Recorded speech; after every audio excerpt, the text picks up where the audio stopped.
मैंने 2017 में चालू किया था. This was my 7th attempt. Was it financially challenging for you to prepare for such a long time? पापा ने बोला अफसर बनेंगे बेटा, Okay. सिविल सर्वेंट कलेक्टर बनेंगे. 2005 में मेरे फादर एक्सपायर हो गए हार्ट अटैक से. कि आपके 6 बैक टू बैक अटेम्प्ट दिए हैं आपने जो नहीं हो पाया जी. है. अगर मैं वन कॉमन मिस्टेक मान के चलूँ इनमें से जी. कि इनमें सबसे बड़ा प्रॉब्लम क्या आपने फिगर आउट किया है, वो फैक्टर क्या था? पहला अटेम्प्ट दे दिया पर ये नहीं पता था कि तब PYQ इम्पॉर्टेंट होते हैं. सेकेंड अटेम्प्ट थर्ड अटेम्प्ट में भी सेम गलती करी कि बहुत सारा पढ़ लिया. बट कब रियलाइज हुआ कि अब बैठ के फिगर आउट करना है कि यार गलत क्या कर रही हूँ? 2023 paper was the toughest paper in the history of UPSC. Everybody was crying in the room. थोड़ा सा प्रेशर कम करो, एग्जैक्टली सेल्फ बिलीफ रखो, कॉन्फिडेंस रखो and then give the prelims paper. Exactly. मैं GS में 1 नंबर से फेल हो रही हूँ, 2 नंबर से फेल हो रही हूँ और मैं अपने कमरे में जाके रोती रहती थी. सबसे पहले आपने सिलेबस उठाया, फिर आपने PYQ उठा लिए.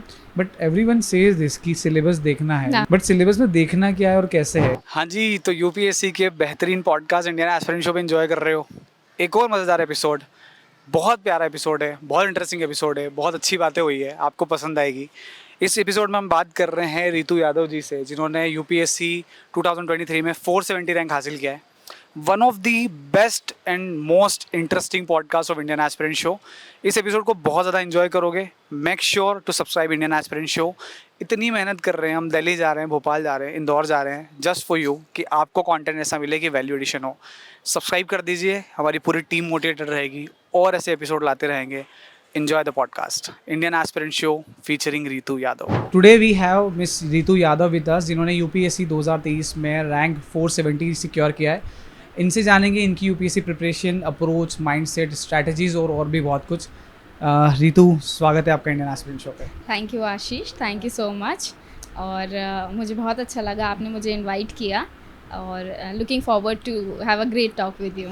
Thank you. I am looking forward to. मैं सबसे ज़्यादा एक्साइटेड था इस पॉडकास्ट के लिए क्योंकि जब हमारी पहली बार बात हुई when I came to Bhopal last time, तो आई थॉट कि यार इस बार करते हैं. और आपकी प्रोफाइल जब मैंने देखा तो आई सेड कि यार इनके साथ पॉडकास्ट करना चाहिए. आपसे बात किया तब भी बहुत मज़ा आया था. फर्स्ट ऑफ ऑल मैं आपकी कहानी जानना चाहता हूँ कि रितु यादव जी की कहानी क्या है, कैसे UPSC रैंक 470 हासिल किया. तो सबसे पहले हम शुरू करते हैं कि UPSC ही क्यों, सिविल सर्विसेज ही क्यों. तो मैं अपना मध्य प्रदेश का एक निवाड़ी ज़िला है, उसका एक छोटा सा क्षेत्र है पृथ्वीपुर, मैं वहाँ से आती हूँ. एंड मेरे फादर और मदर जो हैं वो एग्रीकल्चर से रिलेटेड ऑक्यूपेशन में हैं. तो जब हम 2004 में थोड़ा सा ये सोच के भोपाल आए कि हमको बेटर एजुकेशन चाहिए और थोड़ा सा बेटर लोगों का स्टैंडर्ड ऑफ लिविंग हो जाए, करियर चॉइसेस अच्छे हो जाएं. तो मेरे पिताजी और मम्मी ने सोचा कि हम भोपाल आते हैं पृथ्वीपुर से और इंग्लिश मीडियम में बच्चों को पढ़ाएंगे. बट कोई फाइनेंशियल बैकग्राउंड नहीं, कोई फाइनेंशियल प्लानिंग नहीं. बट एक चीज़ जो मेरे पापा ने मुझे बोला था कि बेटा क्या बनना है, और उस टाइम पे मैं कुछ 5-6 साल की होंगी. और मैंने बोला कि पापा आप बताओ. तो वो होते ना, पापा ने जो बोल दिया तो पापा ने बोला अफसर बनेंगे बेटा, सिविल सर्वेंट कलेक्टर बनेंगे. तो मैंने बोला ठीक है कलेक्टर बनते हैं. फिर हम भोपाल आ गए एंड 2005 में मेरे फादर एक्सपायर हो गए हार्ट अटैक से और उस टाइम पे मैं कुछ 9 साल की थी. तो जब मुझे ये बहुत बड़ा शौक था मेरे लिए और मेरी फैमिली के लिए, क्योंकि मेरे father was the only bread earner in the family. तो बट फिर हम लोगों ने सोचा कि अभी इनका जो नाम है और जो रेपुटेशन वो बना के गए हैं उसको तो नीचे नहीं कर सकते हैं. तो मैं और मेरी फैमिली फिर बहुत डिलीजेंटली और बहुत ही डेडिकेटली इस चीज़ के पीछे पड़ गए कि हमको अब जो भी करना है अपनी एजुकेशन बहुत अच्छी रखनी है, अपने ऐसे करियर में घुसना है जहाँ पे हम नॉट ओनली खुद के लिए एक नाम करें, क्रिएट करें, बट ऑल्सो अपनी फैमिली के लिए और अपने पृथ्वीपुर क्षेत्र के लिए कुछ ऐसा करें जहाँ की सोशल सर्विस में उनका मतलब कंट्रीब्यूशन हो. तो फिर मैं सिविल सर्विसेज के लिए लग गई और बस सोच लिया था कि यही करना है. फिर प्रिपरेशन के बारे में मैं आपको बताती हूँ. तो मैंने 2017 में चालू किया था और ये this was my 7th attempt. Okay. तो जो इनिशियल मेरे 6 अटेम्प्ट्स थे, तो मैंने क्या किया कि खुद से ही एक्सप्लोर किया। जनरली क्या होता है कि हम यूपीएससी एस्पिरेंट्स के पास कोई ना कोई मेंटोर होता है, कोई गाइडेंस होती है, या फिर कोई अंकल आंटी रिलेटिव भाई बहन, ऐसा कोई जो ब्यूरोक्रेसी में ऑलरेडी हो या इस सर्विसेज में कहीं ना कहीं से कनेक्टेड हो।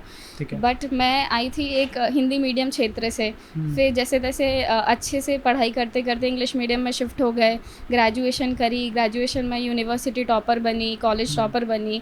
बट इस प्रिपरेशन में कैसे क्या करना है वो कभी नहीं पता था। तो वही चालू किया कि एनसीईआरटी से शुरू करना है, एनसीईआरटी पढ़ना चालू किया, तो पहला अटेम्प्ट दे दिया।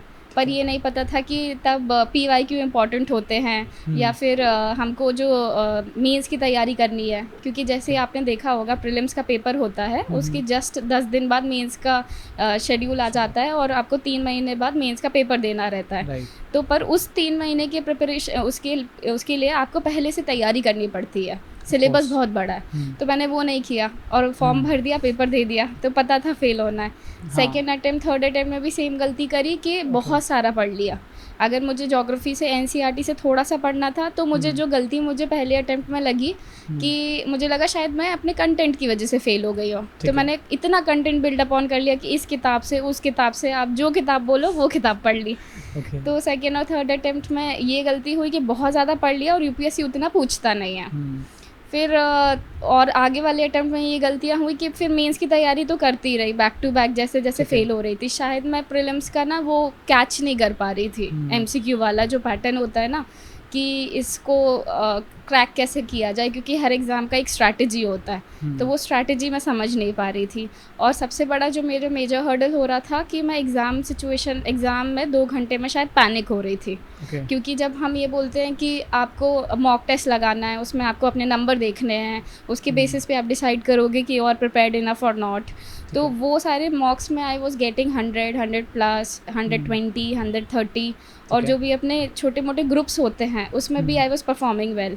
बट वो 2 घंटे में जाके पता नहीं क्या होता था कि मैं जीएस में 1 नंबर से फेल हो रही हूँ, 2 नंबर से फेल हो रही हूँ, और मार्जिन में मतलब मैं उस मार्जिन को क्रॉस नहीं कर पा रही थी। ठीक है।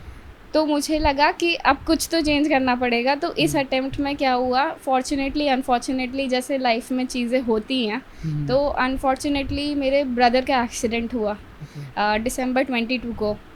और मेरा मई 28 2023 को प्रीलिम्स का पेपर था। तो और हम जैसे ही बच्चे होते हैं ना, तो हम सारे एस्पिरेंट्स दिसंबर या जनवरी तक मेंस की तैयारी करते हैं, और उसके बाद जनवरी के बाद प्रीलिम्स मोड में आ जाते हैं। तो मैं तो अपना मेंस की तैयारी कर रही थी और सोचा था कि देंगे, इस बार भी देंगे, क्योंकि कुछ और प्लान भी तो सोचा नहीं था, इसी को करना है। तो फिर ये डिफरेंट हुआ कि मेरे ब्रदर का एक्सीडेंट हुआ unfortunately, and he had a major accident. तो उसका सर्जरी हुआ, 10 दिन तक वो आईसीयू में था।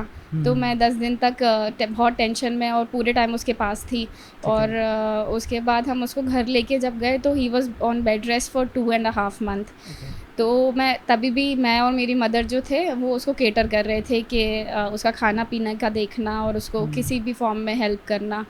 तो मैं तब तक मार्च तक कुछ भी नहीं पढ़ पाई, और मैं अपने कमरे में जाके रोती रहती थी, ये सोच के कि मेरे ब्रदर को क्या हो गया, क्योंकि फादर तो थे नहीं। तो only male member in a family is my brother, और हम तीनों बहनों का एक लाडला भाई। तो मेरा जो टेंशन था, ये सिविल सर्विसेज जो मेरा था कि यही सब कुछ है, वो शायद शिफ्ट हो गया।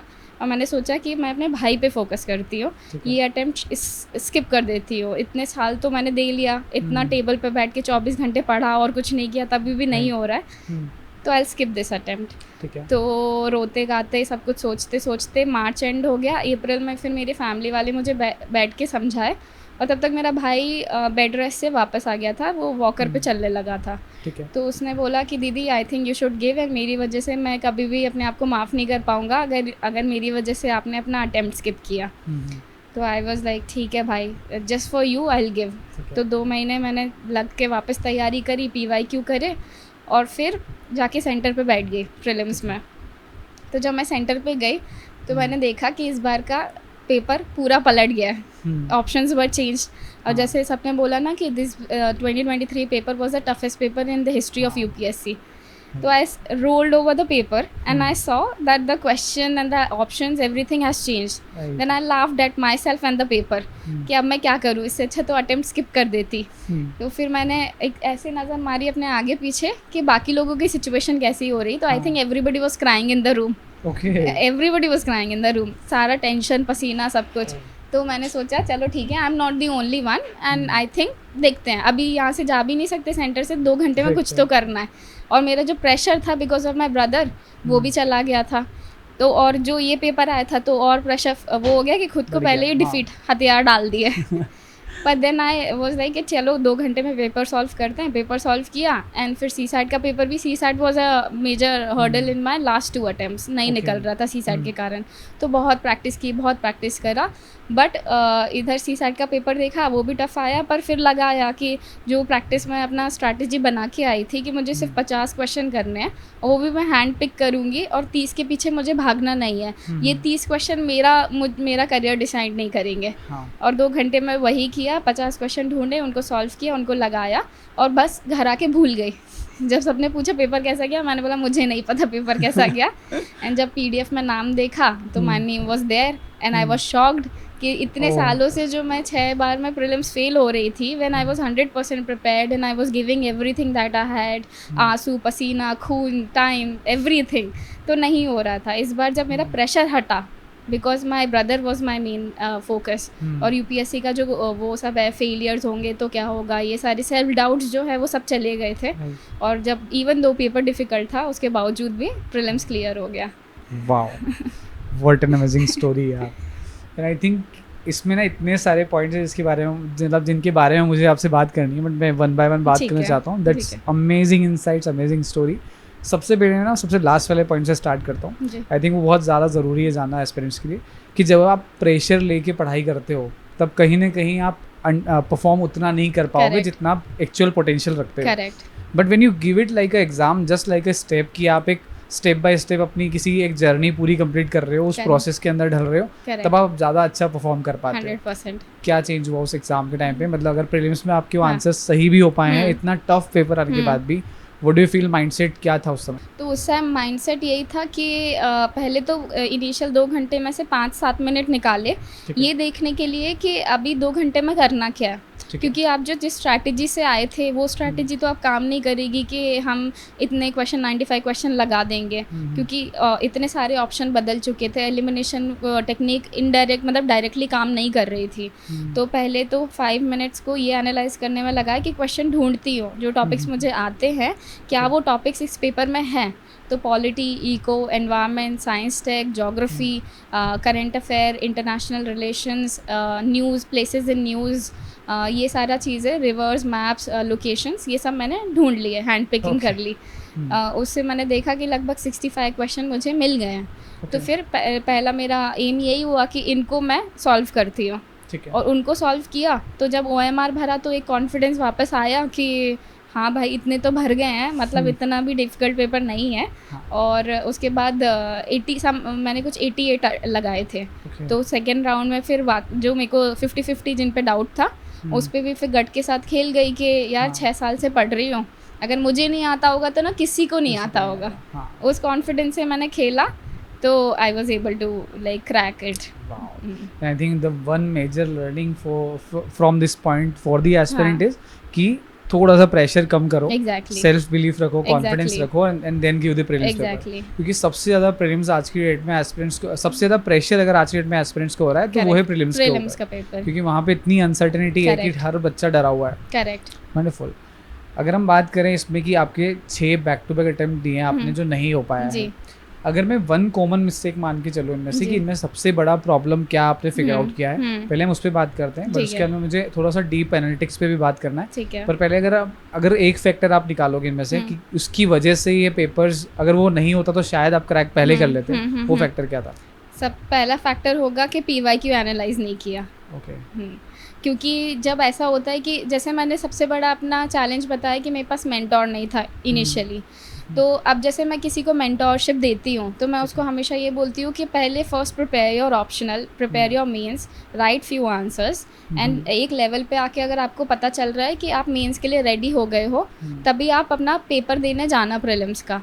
क्योंकि अगर आप प्रीलिम्स का पेपर क्वालिफाई कर भी लेते हो तो 3 महीने में आप मेंस का इतने ज़्यादा नहीं खींच पाओगे, बिकॉज ऑफ द कंपटीशन। जो मेंस में उतरते हैं बच्चे वो बहुत प्रिपेयर्ड होते हैं, तो अगर आप उतना नहीं खींच पाए तो आप वापस वो सांप सीढ़ी की तरह फेल के नीचे आ गए, और फिर आपने वही साइकिल चालू करा कि वापस प्रीलिम दो फिर मेंस दो। तो अगर आप अपने मेंस के लिए प्रिपेयर्ड हो तो आप प्रीलिम्स का फॉर्म भरें। और दूसरा चीज़ PYQs, सिलेबस से स्टिक रहना है, और PYQs प्रीवियस ईयर क्वेश्चंस करना है प्रीलिम्स में स्पेसिफिकली। क्योंकि मैंने क्या किया, ओवर पढ़ लिया, जो फैक्ट नहीं भी पूछते हैं वो भी पढ़ लिया, जो UPSC का वो नहीं है, टारगेट नहीं है, वो भी पढ़ रही हूँ, और मेरा माइंड मतलब ऑक्यूपाइड हो गया बहुत ज़्यादा।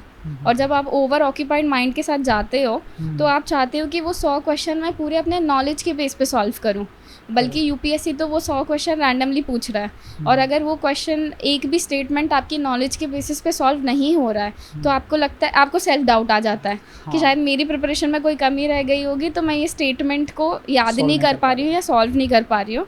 बल्कि ऐसा होता है कि अगर आपने वो स्टेटमेंट नहीं भी पढ़ा है पर आप अपने नॉलेज को साइड में रख के अपने कॉमन सेंस को एक्टिवेट करते हो तो वो क्वेश्चन सॉल्व हो जाता है। So when you are over prepared your common sense stops working, because it's telling you mentally that you can't go commonsensical, it's a UPSC paper and you need to solve it by knowledge, so that's a myth. I think ये बहुत ज़रूरी है aspirants के लिए जानना। अच्छा, जब back to back papers clear नहीं हो रहे थे, did you have self doubt कि यार ये क्या हो रहा है, क्या मुझे स्किप कर देना चाहिए अब UPSC? क्योंकि ये 6 साल 7 साल एक एग्ज़ाम को देना बहुत ज़्यादा बड़ी बात हो जाती है। एंड जब ऑफ द कैमरा बात कर रहे थे कि हम अपने प्राइम ईयर्स इस एग्ज़ाम के ऊपर लगा देते हैं, तो उस टाइम पे कभी आपको ये सिचुएशंस फील हुई है? हाँ, मुझे हुई। जैसे मैं जब चालू किया था तो शुरू से, जैसे मैंने बोला, मेरे फादर ने मुझे बोला था और वो बोल के चले गए। जैसे उन्होंने बोला कि ये करना है और बोल के चले गए, एंड वो जो हाथ और वो सपोर्ट होता है वो तो था ही नहीं। कैसे करना है, कब करना है, कैसे होगा, नो क्लू। तो पर करना है ये पता था, इसलिए कभी प्लान भी नहीं बनाया। और एक BCom फॉरेन ट्रेड के साथ डिग्री कर ली, पर वो मैंने इतने अच्छे से की थी कि कहीं ना कहीं उसके थ्रू प्लान भी बन जाता। ठीक है, बट जो ये था कि प्लान भी तो था नहीं और इसी को करना है, तो इसके कारण मैं मतलब एक कंफ्यूज्ड स्टेट में थी कि मैं पढ़ तो बहुत सारा रही थी और मैं अपने इतनी ज़्यादा डिसिप्लिन्ड थी कि वही सुबह उठना और रात को सोने से पहले तक पढ़ते रहना, आंसर्स लिखते रहना, ऑप्शनल पढ़ना, MCQ करना, घटना चक्र लगाना, ये टेस्ट वो टेस्ट, फोरम, इनसाइट, विजन, आप जो बोलो वो किया है। ठीक है, बट ये था कि अंदर से तो करना था क्योंकि पापा ने बोला था, पर मेंटली और फिज़िकली बॉडी फटीग हो रही थी। कभी कभी तो लग रहा था कि शायद मेरा मेंटल कैपेसिटी इतना शायद UPSC वाला नहीं हो, तभी शायद नहीं निकल रहा हो। क्योंकि आपको लगता है कि नहीं निकल रहा है तो कुछ आप में ही गलती होगी। एग्ज़ाम में गलती नहीं, आप में गलती है, शायद आपकी कैपेबिलिटी नहीं है। और प्लस सबसे बड़ा जो फैक्टर है कि मेरे आसपास कोई था नहीं देखने के लिए इमीडिएटली कि ये एग्ज़ाम जो है वो अप्रोचेबल है, डूएबल है। और आपको लगता है ना कि वो एक चांद की तरह है जो दूर से आप उसको देख रहे हो, पर वो इतना दूर है, वो दूरी इतनी ज़्यादा है कि वो दूरी आपको सेल्फ डाउट दे देती है। अब मैंने बाकी जब मैं सिलेक्ट हुई हूँ तो every another day I am meeting the UPSC people, या फिर IAS, IPS, DIG सर और ये हमारे IRS फेलो कॉलीग्स, सीनियर्स। तब लगता है यार इट्स वेरी मच डूएबल यार। It's like it's strategic exam, it's like a board exam कि वो आपको शेड्यूल दे रहे हैं, टाइम टेबल दे रहे हैं, आप अपने आप को थोड़ा प्रिपेयर करो, पर वैसा प्रिपेयर करो जिसमें बोर्ड में आप फोड़ दो। राइट। तो वो चीज़ है ना। अब मुझे लगता है कि वो अगर मैं कर लेती तो इतने नंबर ऑफ अटेम्प्ट्स नहीं होते, पर डीमोटिवेशन होता है डेफिनेटली, सेल्फ डाउट होते हैं डेफिनेटली, बट वही है जब फैमिली का सपोर्ट हो, आपके फ्रेंड्स सपोर्टिव हो, एक ऐसा इकोसिस्टम आपके आसपास होता है जहाँ पे वो आपको फाइनेंशियली या मेंटली किसी भी तरीके से प्रेशराइज नहीं कर रहे हैं। वो आपको बोल रहे हैं कि बेटा हम कर लेंगे, आपको जो करना है आप करो। आई थिंक दैट बेटा thing helped me to sail through. Was it financially challenging for you to prepare for such a long time? हाँ, it was. In between, there were times that I used to face कि अगर मैं 5 रुपए भी अपनी mummy से मांग रही हूँ या अपनी बहनों से मांग रही हूँ तो मुझे लगता था कि अब तो मैं बड़ी हो गई हूँ और आई थिंक अगर मैं कुछ जॉब करती या पार्ट टाइम करती तो इतना तो अपनी प्रिपरेशन रिलेटेड चीज़ों को मैं सेल्फ फाइनेंस कर लेती। और या फिर जैसे मैंने बोला कि जब आपको मेंटली फटीग लगता है तो कुछ कुछ सालों में मैंने चालू किया था 2-3 साल से कि प्रीलिम्स के बाद मैं एक ट्रैक पे निकल जाती थी। यू से ना when you are in the mountains you forget everything because of their mightiness. आप अपने आप को बहुत ही छोटा फील करने लगते हो, आपको लगता है आपकी प्रॉब्लम्स कुछ भी नहीं है और वो हिमालय और वो रिवर का साउंड, हवा आपको एक फ्रेश पर्सपेक्टिव देती है। तो उस चीज़ के लिए भी यू नीड मनी, राइट। तो वो सब चीज़ें होती थी कभी कभी। तो फिर मैंने थोड़ा सा पार्ट टाइम काम चालू करा और प्रिपरेशन रिलेटेड जितने भी एक्सपेंसिव थे कभी कभी घर से भी लेती थी और कभी कभी जो मुझसे हो पाता था I used to finance myself. And when did you realise कि अब एनालाइज करना ज़रूरी हो गया है? एज यू सेड कि जब पेपर बैक टू बैक नहीं हो पा रहे थे, आपने इनिशियली गलतियाँ की, वो आपने फिगर आउट किया, बट कब रियलाइज़ हुआ कि अब बैठ के फिगर आउट करना है कि यार गलत क्या कर रही हूँ? ये कब आया मोमेंट? हर अटेम्प्ट के साथ थोड़ा थोड़ा आया कि जब शुरू वाले पहले अटेम्प्ट में लगा कि बस ऐसे ही निकल पड़े हैं और कुछ देखा नहीं, थोड़ा नॉलेज का गैप तो था ही डेफिनेटली, क्योंकि 9 महीने के ड्यूरेशन में जब आप ऐसे फाउंडेशन कोर्स का टाइप का कुछ पढ़ने लगते हो, किसी कोचिंग के नोट्स उठा लिए, कुछ कर लिया, बट PYQ नहीं देखे तो स्पेसिफिकली आपको नहीं पता और कुछ चीज़ें आपसे छूट जाती है जो UPSC की प्राइम टॉपिक्स होते हैं। तो पहला साल में नॉलेज गैप्स हुए, दूसरे साल में एनालिटिकल गैप्स हुए, तीसरे चौथे साल में PYQ वाला जो इशू था वो रिजॉल्व करना चालू किया, उसके हिसाब से पढ़ना चालू किया। फिर बाद वाले 2 अटेम्प्ट्स में CSAT का इशू हुआ, क्योंकि पहले GS के पीछे भाग रहे थे और तब तक 2018-19 तक आई थिंक मैथ्स ईजी आता था। तो जब मैथ्स ईजी आता था तो कभी उस पर ध्यान नहीं किया, पर जैसे मैथ्स डिफ़िकल्ट होने लगा तो GS ईजी लगने लगा, मैथ्स डिफ़िकल्ट लगने लगा। तो I think we need to make a balance कि आप जब भी आप प्रिपरेशन में उतरो, जब भी आप एग्ज़ाम के लिए उतरो, तो आप हर पार्ट के लिए इक्वली प्रिपेयर्ड हो। अगर अब कोई बिगनर स्टार्ट करता है प्रिपरेशन, या अब कोई ऐसा एस्पिरेंट है जिसके अटेम्प्ट्स क्लियर नहीं हो रहे 1 बार 2 बार 3 बार में, इसका सही और ऑथेंटिक आंसर आप इसलिए दे सकते हो क्योंकि आपने 6 अटेम्प्ट देखे हैं फेल होते हुए, या 6 अटेम्प्ट जब क्रैक नहीं हो तो आपने वो फेस देखा है। करेक्ट। अब अगर आज कोई प्लान करता है या उसको आज एनालाइज करना है कि यार क्या गलत हो रहा है, how should they plan it? कि अगर UPSC करना है तो कैसे करना है, और अगर नहीं हो रहा है क्रैक तो उनको एनालाइज कैसे करना चाहिए? सबसे पहले तो मुझे लगता है कि आपको ये देखने की ज़रूरत है कि सिलेबस क्या है। सबसे पहले आपने सिलेबस उठाया, फिर आपने PYQ उठा लिए। बट एवरीवन सेज दिस कि सिलेबस देखना है, ये हर जगह है, बट सिलेबस में देखना क्या है और कैसे है, इसके ऊपर बहुत ज़्यादा बात नहीं होती। ओके, तो सिलेबस ऐसे देखना है कि GS paper 1, GS paper 2, GS paper 3 ये आपके प्रीलिम्स से रिलेटेड टॉपिक्स हैं। GS paper 4 is ethics paper and essay paper is different paper and optional paper. ये तीनों जो हैं आपके प्रीलिम्स में इसका इम्पोर्टेंस नहीं है। Ethics, essay and optional is for mains. पर पेपर 1, पेपर 2, पेपर 3 इसमें आपके टॉपिक्स हैं हिस्ट्री में तीनों ancient, medieval, modern and world history, फिर ज्योग्राफी, देन सोसाइटी को भी आप मेंस में ले सकते हैं, एंड देन सेकेंड पेपर में आपका पॉलिटी, गवर्नेंस है, और फिर इंटरनेशनल रिलेशन है, और थर्ड पेपर में आपका एग्रीकल्चर है, इकोनॉमिक्स है, डिज़ास्टर मैनेजमेंट है, एनवायरनमेंट है, और साइंस टेक है। तो आप ये देखेंगे कि ये सारे टॉपिक को आपको इस तरीके से पढ़ना है। सिलेबस का एक एक वर्ड, जैसे अगर उसमें लिखा है कि salient features of constitutions of the world, तो ये मेंस का टॉपिक है, तो आपने कॉन्स्टिट्यूशंस ऑफ द वर्ल्ड उठा लिया, तो आपने फ्रांस, इंग्लैंड, ये सारे उठा लिया, इंडिया उठा लिया, इनको कंपेयर कर दिया एक दूसरे के साथ कि इंडिया वर्सेस फ्रांस क्या है, UK वर्सेस इंडिया क्या है, US वर्सेस इंडिया क्या है, और आपने इनके की फीचर्स देखे। तो अगर मेंस में अगर कोई क्वेश्चन आता है तो आप लिख पाओगे क्योंकि आपने अपने फिंगर टिप पे अच्छे से देख लिया। और प्रीलिम्स में अगर कोई क्वेश्चन आता है कि रूल ऑफ लॉ जो है वो किस कंट्री से उठाया है, या इंडिया में रूल ऑफ लॉ फॉलो होता है, तो आपको पता है कि ब्रिटिश का कॉन्सेप्ट है। Similarly due process of law America का कॉन्सेप्ट है। तो जब आपने उतने डिटेल में पढ़ा तो आपको प्रीलिम्स में यहाँ तकलीफ नहीं होगी। ठीक है। और DPSP जैसे है वो आयरलैंड से उठाया हमने, आयरिश कॉन्स्टिट्यूशन से है, तो DPSP डायरेक्ट प्रीलिम्स में क्वेश्चन पूछते हैं। तो मैंने वो टॉपिक वहाँ से उठाया, मैंने उसको डिटेल में पढ़ा जो कि मेरे प्रीलिम्स में हेल्प होगा। सिमिलरली ज्योग्राफी में अगर हमने mineral composition of India and the world है, उसको देख लिया, इंडिया का मैप बना लिया, उनको मार्क कर लिया और टोपोग्राफी के हिसाब से देखा कि इस एरिया में दक्कन प्लाटू में इस तरीके के मिनरल मिलते हैं, छोटा नागपुर प्लाटू में इस तरीके के मिनरल मिलते हैं, क्योंकि वहाँ की सॉइल ऐसी है, क्लाइमेट ऐसा है, वेजिटेशन ऐसी है, सनलाइट इतनी पड़ती है, ट्रॉपिक के ऊपर कितना है, नीचे कितना है, तो वो हमने लॉजिकली समझ लिया सिलेबस से।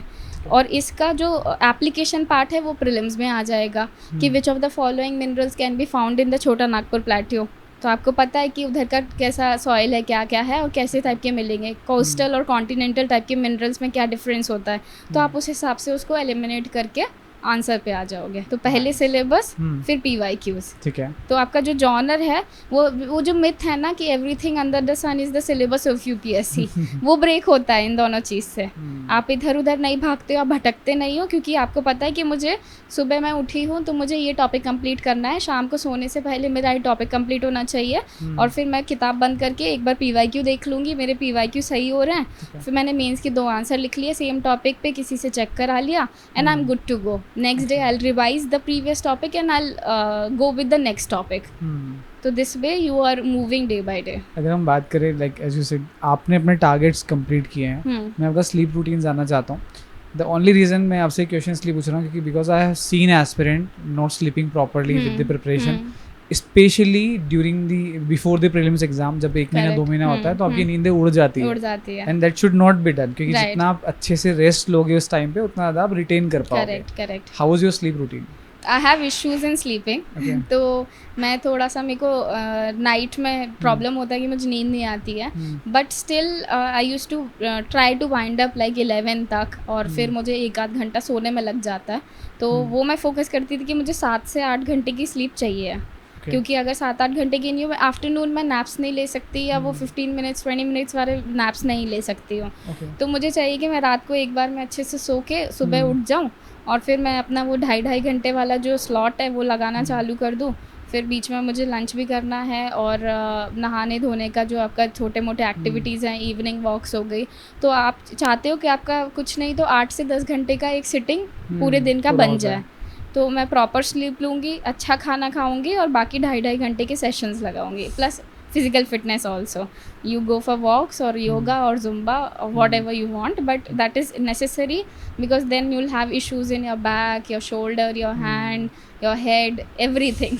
Right, I think this is something जिसके बारे में बात किया जाना चाहिए। Exactly, everyone is talking about the syllabus, PYQ and all, but sleep के ऊपर जो इतना इंपॉर्टेंट फैक्टर है, और UPSC इतने बड़े वास्ट सिलेबस को रिटेन करना है आपको अपने ब्रेन में, स्लीप इज इम्पोर्टेंट, बिल्कुल, है ना। और उसमें सेल्फ केयर वाला एक जो पॉइंट है वो भी कवर हो पाता है कि आप खुद का ध्यान एटलीस्ट रख रहे हैं। I think in the last 2 attempts, last 2 तो नहीं पर 1.5 आई कैन से, कि मुझे लगा कि सेल्फ केयर इज़ इम्पॉर्टेंट, क्योंकि आप जितना ज़्यादा आप मेंटली फिट हो, आपके थॉट प्रोसेस वैसे ही निकलेंगे, आप उतने ज़्यादा एक्टिवली किसी इंसान के साथ या अपने टेस्ट के साथ या अपनी किताबों के साथ ज़्यादा कनेक्ट कर पाओगे। क्योंकि समटाइम्स क्या होता है कि हम एक टेबल पे बैठे हैं और मैं मेंटली फिट नहीं हूँ या मेंटली एब्सेंट हूँ, तो मैं बस पढ़े जा रही हूँ और मुझे कुछ समझ नहीं आ रहा है, फिर मैं एकदम से क्लिक करूँगी कि मैं क्या कर रही हूँ, और फिर मैं वापस उसको पढ़ना चालू करूँगी, but still I am not mentally alert.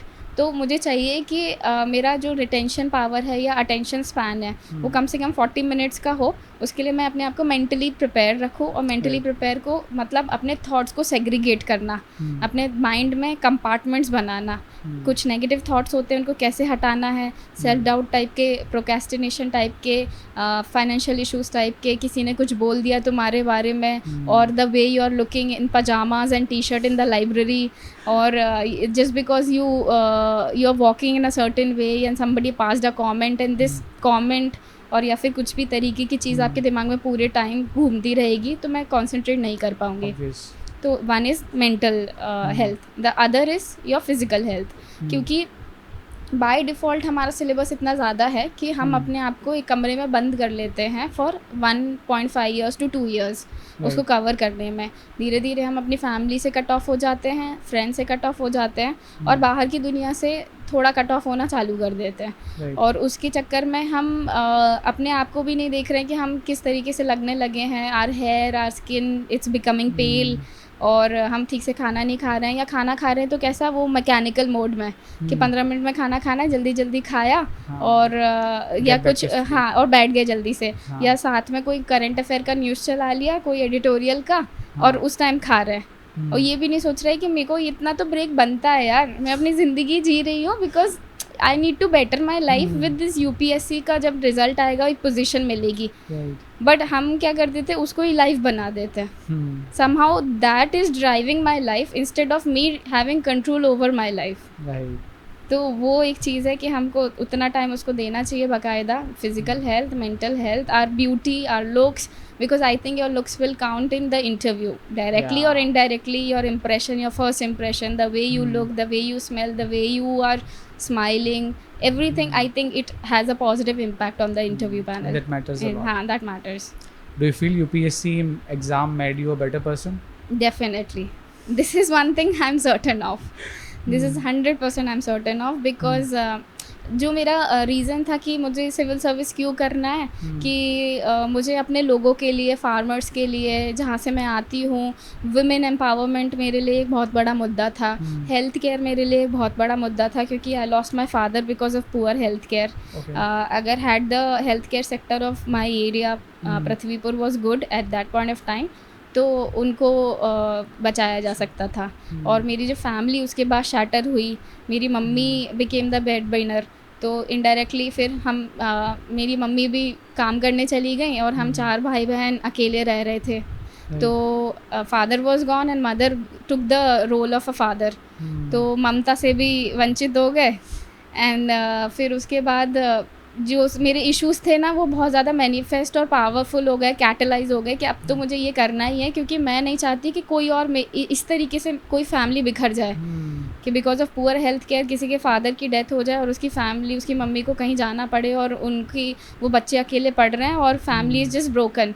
Somehow they are trying to work with each other और एक दूसरे का साथ दे रहे हैं, बट सब लोग अपने अपने लेवल पे सफ़र कर रहे हैं, मेंटली, फाइनेंशियली, इमोशनली, और सब बहुत ज़्यादा परिश्रम कर रहे हैं। मम्मी अपनी बातें हमें नहीं बताएंगी कि वो क्या इश्यूज़ फेस कर रही हैं, क्योंकि हम बहुत ही छोटे थे। I was 9 years old। How would you expect a mother to expect कि वो 9 साल के बच्चे को कुछ बात बताए कि मुझे ये इश्यूज़ चल रहे हैं। सिमिलरली हमारे जो इश्यूज़ थे, हम कैसे बताएं मम्मी को कि मम्मी बार बार फेल हो रहे हैं, तो ऐसा लग रहा है कि शायद मुझ में कुछ कमी है, क्योंकि मम्मी तो सोच रही है तुम दिन रात पढ़ रहे हो और बच्चा एक ना एक दिन तो निकाल लेगा, बट वो एक ना एक दिन कब आएगा। तो ये सब इश्यूज़ हैं जो मतलब बोथ फैमिलीज़ पर। समहाउ मेरी फैमिली ने मुझे बहुत ज़्यादा सपोर्ट किया, इसीलिए इतने साल तक पेशेंस रखा और परसिवरेंस एंड डेडिकेशन के साथ उन्होंने बोला कि हो जाएगा, सब ठीक होगा। That is important in the UPSC preparation। अगर फैमिली का सपोर्ट है तो बाकी चीज़ों से तो फिर आप लड़ लेते हो। Didn't you had that marriage वाला पंगा कि शादी करो बड़े हो रहे हो, एज निकल रही है, ऐसा कुछ हुआ? इस मामले में आई वॉज फॉर्चुनेट कि मेरी मम्मी ने हमेशा ये बोला कि आप अपने जो अमर्त्य सेन का कॉन्सेप्ट है ना, कि अपनी कैपेबिलिटीज़ पे काम करो, बाकी सब चीज़ अपने आप हो जाएगी। तो my mother always said to all 3 sisters and brother कि तुम अगर लाइफ में सक्षम हो जाओगी तो जिस लड़के पे हाथ रखोगी उससे शादी करा देंगे, but I want you to be standing on your own feet, खुद से इंडिपेंडेंट हो और ऐसे पोजीशन पे आ जाओ जहाँ पे आप डिसीजन मेकिंग ले पाओ और कभी भी किसी और पे डिपेंड ना हो किसी भी सेंस में। तो उसके लिए मुझे कभी इशू नहीं हुआ है कि शादी करो, ये करो, वो करो। So nice। Now let's I just want to, before moving forward to the next question, I just want to salute your mother। She is just so amazing यार। मतलब इसके लिए ना बहुत गट्स चाहिए आपको ये सिचुएशंस हैंडल करने के लिए। She is just amazing। अगर हम बात करें प्रीलिम्स को लेकर, प्रीलिम्स स्पेसिफिकली अगर किसी एस्पिरेंट को क्रैक करना है, what is the code? I will say first of all take the syllabus, PYQ देखो, PYQ से ना वो लिस्ट आइडेंटिफाई कर लो हर टॉपिक की कि हिस्ट्री में ये टॉपिक आ रहा है। मुग़ल सल्तनत इम्पॉर्टेंट है, दिल्ली सल्तनत इम्पॉर्टेंट है, फिर वो मॉडर्न हिस्ट्री में एंट्री ऑफ दी ब्रिटिशर्स या यूरोपियंस का एंट्री से लेके पीजेंट मूवमेंट, और फिर उसके बाद गांधीयन एरा, ये सब तरीके की जो थीम्स हैं, impact of Britishers on the economic factors, तो वो सारी चीज़ें आप आइडेंटिफाई कर लो। पॉलिटी में भी सर्टेन टॉपिक्स हैं जो बार बार रिपीट हो रहे हैं, कॉन्स्टिट्यूशन अमेंडमेंट एक्ट वगैरह वगैरह। तो आपने एक लिस्ट बना लिया, तो अब आपको पता है कि सबसे पहले तो मेरा काम है कि मुझे इनको निपटाना है, बाकी चीज़ें अगर छूट भी रही हैं तो छूट जाने दो, क्योंकि अगर ये 40-50 क्वेश्चन सिक्योर हो गए तो यूपीएससी का कट ऑफ कितना है, 78-80 पास्ट ईयर का देखा जाए। तो अगर उस हिसाब से एक्यूरेसी के हिसाब से देखा जाए तो 40 क्वेश्चन अगर किसी ने नेट भी सही लगा दिया तो भी वो 80 लेके आ पा रहा है। तो मतलब आपको 50 क्वेश्चन आप आउटराइटली छोड़ के आ सकते हो, but obviously you will not do that. But ये है कि जो रिपीटेड थीम है आप पहले वो पढ़ लो, फिर जो एक्स्ट्राज हैं, करंट अफेयर है या फिर कोई थीम है, कोई ऐसी न्यूज़ है जो मतलब एक साल में चल रही है, जैसे वोल्वाकिया क्या है, या छोटी छोटी चीज़ें जो अलग से ऐसी अतरंगी टाइप की आ जाती हैं, तो आप उसको बाद में कर सकते हो। मतलब मुझे ऐसा लगता है कि प्रीलिम्स का एक स्ट्रैटेजी है, उसको अगर आपने लिमिटेड टाइम में सॉल्व कर लिया तो आप अपना पूरा टाइम मेंस को दे सकते हो, क्योंकि एक्चुअली आपको जो सर्विस मिलेगी वो आपके मेंस के मार्क्स और इंटरव्यू पे डिपेंड करता है। अगर आपने अपने मेंस को ढंग से प्रिपेयर नहीं किया है तो I know people who has given 3 mains back to back and they are still getting those marks only। वो एक उतने ही मार्क्स पे बार बार अटक जाते हैं, फिर से प्रीलिम्स देते हैं, फिर वही मार्क्स आ रहे हैं, फिर से प्रीलिम्स देते हैं, फिर वही मार्क्स आ रहे हैं। तो फिर आपको पता नहीं चल पाता कि जैसे मैं प्रीलिम्स में बार बार फेल हो रही थी तो मुझे नहीं पता चल पा रहा था कि मैं कहाँ रुक रही हूँ, क्या कर रही हूँ, क्या गलत कर रही हूँ। आप फ्रस्ट्रेट हो जाते हो एक पॉइंट के टाइम। तो इसी तरीके से मेंस में अगर आप एक बार उस लूप में फंस गए तो आप फ्रस्ट्रेट हो जाओगे कि मैं अपनी हैंड राइटिंग चेंज करूँ, कि कंटेंट चेंज करूँ, कि मैं डायग्राम बनाऊँ, कि मैं फ्लो चार्ट बनाऊँ, कि मैं पैरा में लिखूँ, कि पॉइंट्स में लिखूँ। तो इतना सब कुछ जो वो है ना, because you don't have the guidelines. तो आई थिंक आपको बहुत ही सलीके से प्रीलिम्स का पढ़ लो टाइम में और उसको ख़त्म करो और पूरा शिफ्ट अपना मेंस पे ले आओ, और जैसे ही मेंस होगा तो बढ़िया से इंटरव्यू दे दो। आपने अकेडमी किया था? अकेडमी इज़ आपने कोई कोचिंग वगैरह ज्वाइन किया था? नहीं, मैंने ऐसे कोई कोचिंग ज्वाइन नहीं करा, पर मैंने हर लेवल पे कुछ ना कुछ हेल्प लिया है। जैसे लाइव आंसर राइटिंग मैंने एक वरुण जैन सर हैं सारथी के, उनके साथ ऑनलाइन एक प्लेटफॉर्म है, तो मेंस के टाइम पे मैं उसको फॉलो करती थी कि सर ने कुछ क्वेश्चन लगा दिया और फिर उसको मैंने आंसर लिखा उतने टाइम पे 7 मिनट में जो आपको आंसर लिखना रहता है। फिर उसको पीयर से रिव्यू करा लिया और जो सेक्शनल टेस्ट होते हैं वो कोचिंग में भेज दिया। इस तरीके से मेंस के फिर टेस्ट सीरीज़ भी ले लिए मेंस के टाइम पे, और प्रीलिम्स के टाइम पे जो भी आपकी MCQs होती है वो आप मार्केट से परचेज़ कर लो, फिर उनके टेक्स्ट लगा लो, उनका वो सोल्यूशन देख लो, और आपके नॉलेज में जो भी गैप है आप उसको अपनी कॉपी में वहीं के वहीं लिख लो कि ये पर्टिकुलर फैक्ट मुझे नहीं पता था, तो मैंने ये टेस्ट सीरीज से निकाला और इधर पे लिख लिया, तो जब मैं रिवाइज़ करूँगी मैं इसके साथ इसको भी रिवाइज़ कर लूँगी। और इंटरव्यू के टाइम पे आपको एक बहुत अच्छा फैसिलिटी मिलता है कि आप जब दिल्ली जाते हो, ऑनलाइन एंड ऑफलाइन बोथ, तो आप बहुत सारी जगह पे फ्री मॉक्स दे सकते हो। तो बहुत इंटरव्यू के टाइम पे आपको बहुत ओपनली मतलब हेल्प और सपोर्ट और गाइडेंस प्रोवाइड होता है। डू यू फील कि अभी भी एकेडमी की ज़रूरत एस्पिरेंट्स को पढ़नी चाहिए, मतलब लगनी चाहिए? जब आपने स्टार्ट किया तब ऑनलाइन एजुकेशन एडटेक्स इतना ज़्यादा पेनिट्रेट नहीं होता इंडिया में, but now it is penetrated. साथ ही यूट्यूब चैनल्स भी है जो गाइडेंस के लिए काम कर रहे हैं। Now almost every second academy has the podcast channels, है ना, इंडिविजुअल पॉडकास्ट चैनल्स हैं। तो do you still feel like कि एकेडमी ज्वाइन करना इज़ फ्रूटफुल? इसके ना 2 पहलू है मुझे लगता है कि एक टाइप का स्टूडेंट होता है जो खुद से सारी चीज़ एनालाइज कर लेता है और आइडेंटिफाई कर लेता है, चाहे वो सोर्स हो या किस तरीके से पढ़ना, स्ट्रैटेजी हो, टाइम टेबल हो, और उसको धीरे धीरे करके अपना फॉलो करके और पेपर भी निकाल लेता है without coaching. I know some people like that also. और कुछ लोग ऐसे होते हैं कि वो सिर्फ इसी चीज़ में प्रोक्रेस्टिनेट करते करते अपना टाइम वेस्ट कर देते हैं कि मैं यहाँ से पढूँ या वहाँ से पढूँ, इससे पढ़ लेता हूँ, उससे पढ़ लेता हूँ, अगर सेल्फ पढ़ रहे हैं तो। और एक महीना लग जाता है एक सब्जेक्ट को कवर करने में। तो अगर आप 1 महीना एक सब्जेक्ट को कवर करने में ले रहे हो तो आप इस तरीके से 7-8 सब्जेक्ट को कवर करने में आपने 7-8 महीने लगा दिए, फिर आप मेंस का कब करोगे, और फिर आप ऑप्शनल का कब करोगे? ऑप्शनल अपने आप में 4 से 5 महीने ले लेता है ऑन एन एवरेज, और उसके साथ आपको फिर आंसर राइटिंग करनी है, जिसमें अगर आपने जो भी पढ़ा है उसको आप आंसर राइटिंग चालू करते हो तो आपको 4-5 महीने उसके लिए चाहिए। तो आप मानो कि आप बहुत ही गलत स्ट्रैटेजी के साथ काम कर रहे हो, तो उधर पे मुझे लगता है एकेडमी हेल्प कर सकती है। जहाँ पे कोई भी एकेडमी, जो आप जब खुद से कुछ आइडेंटिफाई नहीं कर पा रहे हो, तो एकेडमी आपको एक टाइम टेबल देती है, आपके पास एक मेंटर होता है, एक टीचर होता है, वो आपको एक टॉपिक पढ़ाएगा, बोलेगा आज रात को ये MCQ लगा लेना, ये आंसर लिख लेना, कोचिंग में भेज देना, हम इवैल्यूएट कर देंगे। तो आपकी तीनों काम एक साथ चल रहे हैं, ठीक है, तो तब वहाँ टाइम बच सकता है। Nice. Okay, now let's move forward to the mains strategy. Mains के लिए क्या स्ट्रेटजी फॉलो किया, क्या प्रोसेस आपने डिसाइड किया और कैसे मेंस को क्रैक किया? तो सबसे पहले तो मैंने जैसे मैं मल्टीपल लेवल पे फेल हो रही, मतलब प्रीलिम्स में ही बार बार फेल हो रही थी, ठीक है। तो मैंने देखा कि बहुत सारे टेलीग्राम पे और अदरवाइज़ भी ऑनलाइन में बहुत सारे ऐसे चैनल्स थे जो आंसर राइटिंग करा रहे थे लाइव। ठीक है। तो बस कोई टॉपिक उठाया और लिखना चालू कर दिया।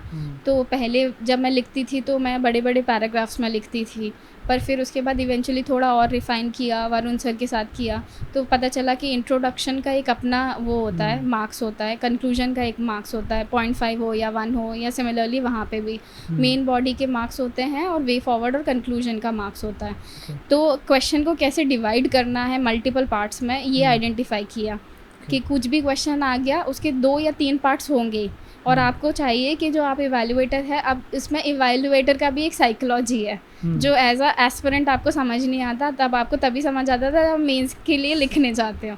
तो कि जो इवैल्यूएटर है, ही सम 55 to 60 years old person, and उसके एक बाइसेस हैं कि उसको अच्छी राइटिंग चाहिए, उसको अच्छा प्रेजेंटेशन चाहिए, और वो ज़्यादा एफर्ट नहीं मारेगा क्योंकि ये तुम्हारी कॉपी उसकी नहीं है, और उसका तुम्हारे साथ कोई स्टेक नहीं लगा है। तो तुम अपना प्रेजेंटेशन इस तरीके से दोगे कि उसकी आंखों में सब कुछ सामने दिख जाए। कि अगर मैं कोई कमेटी लिख रही हूँ तो मैं उसको अंडरलाइन करूँगी और बोलूँगी कि सरकारिया कमेटी ने डब्बा बना के ये पॉइंट्स दिए हैं, और वो पॉइंट को भी मैं बहुत पैराग्राफ में कहानी नहीं लिखूँगी क्योंकि ना उसके पास टाइम है ना एनर्जी। तो मैं जो उसका क्रक्स है कमेटी का, वो लिखूँगी नंबर 1, नंबर 2, नंबर 3, और उसके बाद कि this is how I think we should go forward, and इस तरीके से आप एक पॉजिटिव नोट पे, अगर क्वेश्चन क्रिटिसाइज कर रहा है तो पॉजिटिव नोट पे ख़त्म कर सकते हैं। सिमिलरली बहुत सारे टॉपर्स की कॉपी देखी कि टॉपर्स जो हैं, क्योंकि यूपीएससी का कोई सेट पैटर्न नहीं है, तो आप टॉपर्स की कॉपी देख के ये पता कर सकते हो कि इनने जो लिखा है इसके इनको नंबर मिले हैं।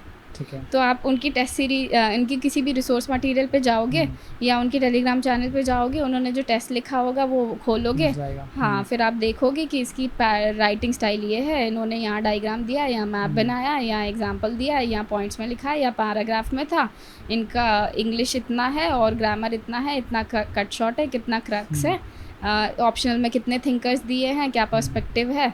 तो इस तरीके से आप हिट एंड ट्रायल मेथड से 3, 4, 5 टॉपर्स उठा सकते हो, एक पैटर्न डेवलप कर सकते हो, और उस पैटर्न को क्रैक करके अपना खुद का पैटर्न बना सकते हो। लाइक मेंस में मैंने बहुत मेहनत की थी, तो मुझे पता था कि जब भी मुझे मेंस लिखने मिलेगा ना, तो मैं मेंस में नहीं रुकूंगी, एंड दैट हैपेंड कि जब ये मेरा फर्स्ट मेंस था। बेसिकली अगर मैं इसको थोड़ा और सिंप्लीफाई करूँ तो simplify the answer with good content. Yes, with good content presentation. It's like 50% is presentation, 50% is content. कि if you know the content, अब जैसे कि एक को हम ऐसे समझ सकते हैं कि अपन ने बहुत सारा खाना बना लिया, बट अगर खाने को आपने तरीके से अलग अलग कंपार्टमेंट में नहीं रखा है और उसके सामने एक चिट नहीं लगाया है कि ये पनीर है, ये दाल है, ये चावल है, ये रोटी है, और ऐसे करके आपने नहीं लगाया और आपने सब कुछ एक साथ पटक दिया है, तो किसी का खाने का मन नहीं करेगा। तो for that if you have content, आपको चाहिए कि उसको आप तरीके से प्रेजेंट करो ताकि उस चीज़ को रिवॉर्ड किया जाए। अगर हम बात करते हैं, would you like to suggest books and resources of yours कि क्या क्या आपने पिक किया है for mains and prelims both? हाँ, आई कैन डू दैट। तो सबसे पहले जो बेसिक सब्जेक्ट्स हैं जो प्रीलिम्स में भी काम आ रहे हैं और मेंस में भी काम आ रहे हैं, उसका सोर्स सेम रहेगा। तो हिस्ट्री में जैसे आपकी विपिन चंद्रा रहेगी, स्पेक्ट्रम रहेगी, आर्ट एंड कल्चर के लिए एक इंडियन फाइन आर्ट्स की बुक आती है, नितिन सिंघानिया सर की बुक है, और उसके अलावा फिर कुछ टेस्ट सीरीज से आप जो एक्स्ट्रा मटेरियल यहाँ वहाँ से उठाते हो वो हो गया। वर्ल्ड हिस्ट्री के लिए भी NCERT आती है।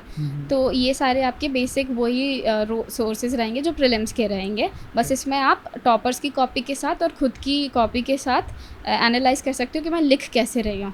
कि अगर बुद्धा का कोई क्वेश्चन है तो मैं बुद्धा के बारे में पूरा बताऊंगी। और अगर एक छोटा सा डायग्राम बना दिया मैंने कि बुद्धा की आइज़ क्लोज हैं, वो इस मुद्रा में हैं, वो मेडिटेशन कर रहे हैं, उनके बालों को ये बोलते हैं, या फिर स्तूपा है, उसके 4 गेट है, तोरण ये है वो है, तो इस तरीके से मैं विजुअल रिप्रेजेंटेशन दे दूँगी ताकि इवैल्यूएटर को लगे कि मैंने एक एक्स्ट्रा एफर्ट मारा है। अगर मैं यहाँ 0.5 मार्क्स खींच सकती हूँ तो मैं खींचूँगी। फिर उसके बाद ज्योग्राफी में भी सेम रहेगा, आपके सोर्सेज वही रहेंगे, पर उसके एडिशनली कुछ ऐसे टॉपिक्स होते हैं जो प्रीलिम्स में नहीं आते हैं, तो वो मैंने अलग से खुल्लर टाइप की बुक होती है एक, तो खुल्लर बुक से मैंने वो रिसोर्सेज के सेल्फ नोट्स बनाए। उसमें इरिगेशन का एक टॉपिक है, मिनरल कंपोजिशन का एक टॉपिक है, dams, interlinking of the projects पे एक टॉपिक है। तो ये सारे टॉपिक्स मैंने मेंस के अलग से बनाए उसके सेल्फ नोट्स। फिर सोसाइटी के लिए और सोशल जस्टिस इन पेपर 2, इसके लिए मैं स्मृति मैम है एक, वो विजन IAS में पढ़ाती हैं, तो उनके मुझे लेक्चर कहीं से मिल गए थे और उनके नोट्स मैंने बनाए, सेल्फ नोट्स बनाए। और सेल्फ नोट्स को PT 365 मेंस की जो आती है उसके फैक्ट के साथ इनकलकेट करके अपने 5-6 पेजेस के नोट्स बना लिए। अगर मेरे 100 पेजेस के नोट्स थे तो मैंने मेंस के लिए उसको 5-6 पेज में कन्वर्ट कर लिया। सिर्फ कीवर्ड लिखा है कि व्हाट इज़ गेटराइजेशन, उसका fact, what is feminisation of agriculture, उसका फैक्ट डेटा, और अर्बनाइजेशन, उसका फैक्ट डेटा इश्यूज़, ये सारा मैंने एक पेज पे लिख लिया और मेंस में उसको रेसिप्रोकेट करके आ गया। ठीक है।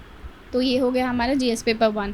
GS पेपर 2 में गवर्नेंस एंड पॉलिटी में एक तो लक्ष्मीकांत रहेगा, उसके साथ आपके कुछ विजन के मटेरियल रहेंगे वैल्यू एडिड में, गवर्नेंस के टॉपिक्स जैसे जो कंपैरिजन ऑफ डिफरेंट कॉन्स्टिट्यूशंस, वो वाला टॉपिक वहाँ से उठाया, salient features of Indian constitution वो उठाया। फिर सेकेंड ARC की रिपोर्ट होती है, वो एक समरी रिपोर्ट मुझे मिल गई थी मार्केट में, जो बुक स्टोर होते हैं ना दिल्ली पे, वहाँ से, तो वो मैंने उठाया सेकेंड ARC की रिपोर्ट। फिर गवर्नेंस के लिए आपकी कुरुक्षेत्र योजना, इस तरीके की मैगजीन्स आती है जिसमें टॉपिक्स आते हैं। तो जैसे वल्नरेबल सेक्शंस हो गए, women, children, ST SC, transgenders, तो इनकी कुछ स्कीम्स होती हैं, इनके कुछ डेटा होते हैं, इनकी कुछ constitutional body, non constitutional bodies होती हैं और इनके डेटा फिगर्स ये सारे हैं। तो आपने वो मैगज़ीन उठाई, जैसे वुमेन पे एक पूरा कुरुक्षेत्र योजना पे एक 80 या 40 पेज का पूरा एडिशन आएगा, तो मैंने उठाया, उससे इंट्रोडक्शन भी मिल जाएगा। अब ये एक्स्ट्रा हार्ड वर्क जो होता है वो आपके ऐसे में भी काम आएगा कि वुमेन जो है वो मेन फेवरेट थीम है UPSC के, वो आपके ऐसे में भी आएगा। और जैसे मेरा ऑप्शनल था सोशियोलॉजी, उसमें भी वो काम आ जाता है क्योंकि फेमिनिस्ट मूवमेंट हो जाएगा। तो मैंने उसके स्पेसिफिकली टॉपिक्स से नोट्स बनाए, डेटा कलेक्ट किया, स्कीम्स लिखी और इस तरीके से मैंने अपने सेल्फ नोट्स बना लिए। फिर IR के लिए मैंने एक मेरे को मटीरियल मिला था, डॉक्टर शिवेन सर है, वो अभी शायद एडटेक पे या कहीं पे पढ़ा रहे हैं, तो उनके मुझे ही वॉज एन IRS, तो he is currently I think teaching in Sarathi.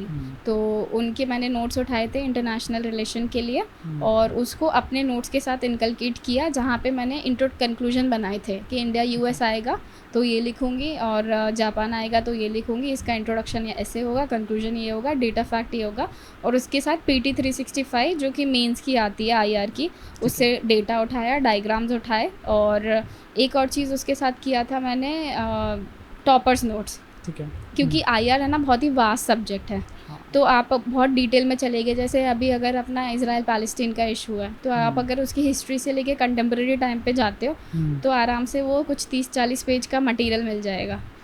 But आपको उसको 2 पेज में लिखना है, 150 वर्ड्स या फिर 250 वर्ड्स, तो उसको क्रिस्प कैसे करोगे? कितना हिस्ट्री लिखना है, कितना कंटेम्प्रेरी लिखना है, किस इंडिया का स्टैंड क्या होगा, कैसे लिखना है, डायग्राम आएगा कि यहाँ पे नहीं आएगा, ये सारी चीज़ें आप टॉपर कॉपी से सीखोगे। फिर हम आते हैं GS3 में एग्रीकल्चर मैंने NCERT से किया और जो डेटा वाला एग्रीकल्चर है वो मैंने मिनिस्ट्री ऑफ एग्रीकल्चर और उस पर चली गई, ठीक है, वेबसाइट पे। वेबसाइट से मैंने जो भी स्कीम्स चल रहा है, डेटा फैक्ट, गवर्नमेंट का इनिशिएटिव्स, ये सब उठाया। फिर इंफ्रास्ट्रक्चर और इकोनॉमिक्स के लिए मैंने विवेक सिंह सर और मृणाल सर 2 रिसोर्सेज से पढ़ा था, तो जिधर से भी जो अच्छा टॉपिक था वो उधर से उठाया। उसके साथ बजट और इकोनॉमिक सर्वे को इनकलकेट करा। ठीक है तो इसके भी सेल्फ नोट्स बनाए। फिर इसके साथ आप न्यूज़पेपर में जो भी एडिटोरियल्स आते हैं आपके इकोनॉमिक्स से रिलेटेड, वो आप उसकी हेडिंग, उसके कुछ कीवर्ड्स, उसकी कुछ सोल्यूशन, उसका कुछ भी मतलब आपको लगता है जो आपके मेंस में काम आएगा, तो आपने वो एडिटोरियल पढ़ के अपने नोट्स में इनकलकेट कर लिया। और डिज़ास्टर मैनेजमेंट के लिए सेकेंड ARC में एक चैप्टर दिया है डिज़ास्टर मैनेजमेंट, वो वाला टॉपिक वहाँ से उठाया। और एक 9th और 10th की NCERT है डिज़ास्टर मैनेजमेंट की, प्लस फंडामेंटल जोग्राफी ऑफ ये 12th स्टैंडर्ड, उसमें डिज़ास्टर मैनेजमेंट के लास्ट के चैप्टर है कि सुनामी क्या है, वॉल्केनो क्या है, लैंडस्लाइड क्या है। तो 3-4 जगह से उठा के अपने नोट्स बना लिए। एनवायरनमेंट के लिए मैंने शंकर IAS पढ़ा था, उसके साथ मेंस 365 से डेटा और करंट अफेयर उठा लिया। और वेबसाइट्स पे गई, जैसे कि अपने UNFCCC है या फिर UNEP है या फिर IUCN है, इसके कुछ भी इनिशिएटिव होते हैं जो आपको लगता है कि, और वाटर रिलेटेड, तो ये सारे इनिशिएटिव आप इनकलकेट करोगे। और इन सब चीज़ों में ना आपको टॉपर्स कॉपी भी हेल्प करता है कि अगर सिमिलर टॉपिक होता है, जैसे अगर आपका पेपर 2 में सेल्फ हेल्प ग्रुप है, सिविल सर्विस ऑर्गेनाइजेशन है, प्रेशर ग्रुप्स है, ये टॉपिक बार बार रिपीट होता है। तो अगर टॉपर ने सेम आंसर लिखा है, उससे कुछ डेटा दिया है, कुछ फैक्ट दिया है, कुछ स्कीम दिया है, तो मैंने वहीं से उठा लिया, कुछ एग्जांपल दिए हैं, क्योंकि ये सब मेहनत करने के लिए मेरे पास एक्स्ट्रा टाइम होना चाहिए। तो अगर पकाया मटेरियल मिल रहा है तो मैं वहाँ से उठा लूँगी और इसको अपने आंसर में इनकलकेट कर लूँगी। And then you do lot of revision and practice. I think mains की बहुत आपने डिटेल स्ट्रेटजी बताई है, and that would be very helpful for all the aspirant. अगर हम ऑप्शनल की बात करें तो इस बार ऑप्शनल में सोशियोलॉजी से काफ़ी सिलेक्शन हुआ है। Why you decided sociology? तो सबसे पहले तो यही कि एक सोशल मतलब सोशल कॉज और ये सबसे ना मेरा पर्सनल जो इंक्लिनेशन है, आई एम अ लिटिल मतलब I am sort of compassionate person. तो सोशलॉजी में सिलेबस में मुझे ऐसे ऐसे टॉपिक्स मिले जो मुझे लगा कि इनको पढ़ने में मज़ा आएगा, कि वुमेन का जो इशू है वो फेमिनिस्ट पर्सपेक्टिव से, क्रिटिकल स्कूल से, फंक्शनल स्कूल से, तो डिफरेंट पर्सपेक्टिव पता चलेंगे तो मेरी पर्सनालिटी थोड़ी डेवलप होगी। फिर जैसे पॉवर्टी है, अनएम्प्लॉयमेंट है, लेबर है, डिग्निटी ऑफ लेबर है, अनटचेबिलिटी है, ये सब टॉपिक मुझे बहुत इंटरेस्टिंग लगे थे सिलेबस देख के। फिर उसके बाद सेकेंड चीज़ मैंने प्रैक्टिकलिटी देखा कि इस ऑप्शनल जो सोशियोलॉजी है इसका मटेरियल कितने रेडिली अवेलेबल है। तो सोशियोलॉजी वॉज रेडिली अवेलेबल, इसकी टेस्ट सीरीज़ कितने रेडिली अवेलेबल है, इसके इवैल्यूएटर, इसके मेंटोर्स कैसे, मतलब इनकी फ्रीक्वेंसी कैसे है और मुझे किस तरीके से हेल्प होगी। फिर तीसरी चीज़ मैंने देखी कि इसका जो मेरा टाइम GS के साथ है वो कितना मैच हो रहा है। तो मैंने देखा कि सोशियोलॉजी का सोसाइटी पेपर 1 में भी है, सोशल जस्टिस पेपर 2 में भी है, ऐसे में भी है और एथिक्स में भी है। तो एक ऐसा टॉपिक जो मैं बहुत बड़े स्केल पे पढ़ूंगी, इसको मैं बाकी चीज़ों में भी इनकलकेट ईजिली कर लूँगी। तो that helped me. That's pretty good strategies and mindset. Are you enjoying the podcast? I'm loving this. This is like first time I'm like having a candid talk where I am talking from my family to my personal issues to the preparation to my mental health. So it's going very good. It's going good for me too, क्योंकि as I said in the intro कि ये podcast बहुत interesting होगा, and I think it is interesting. Let's move over to the interview preparation.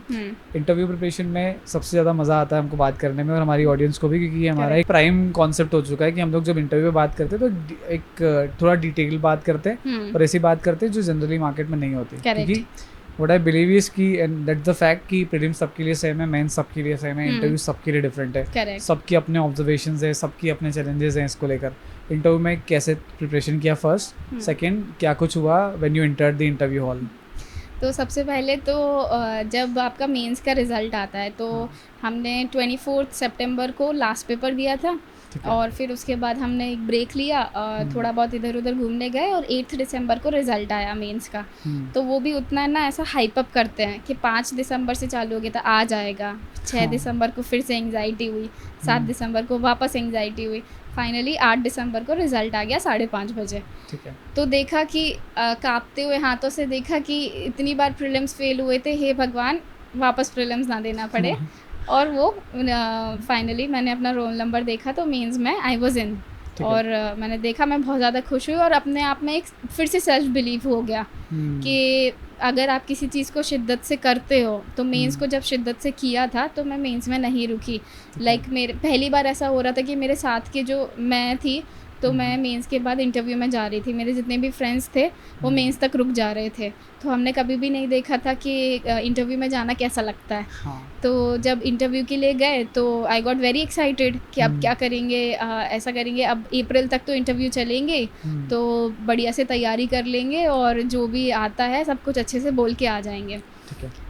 तो 8 दिसंबर के बाद I think 12 दिसंबर से 16 दिसंबर तक एक डैफ फॉर्म फिल होता है, डिटेल एनालिसिस फॉर्म, जिसमें यूपीएससी आपसे पूछता है कि आप कहाँ से हो, आपके माँ बाप का नाम क्या है, वो क्या करते हैं, कितने भाई बहन हो, कहाँ से स्कूलिंग की, ग्रेजुएशन कहाँ से की, कितने नंबर आए हैं। और फिर एक 7th लिस्ट होती है जिसमें वो पूछते हैं कि आपकी लीडरशिप स्किल्स क्या है, आपका अचीवमेंट क्या है, आपको कौन सा स्पोर्ट्स अच्छा लगता है, आपकी हॉबी क्या है, आप एज अ इंसान आपने क्या क्या अचीव किया है ये पर्सनल लेवल पे।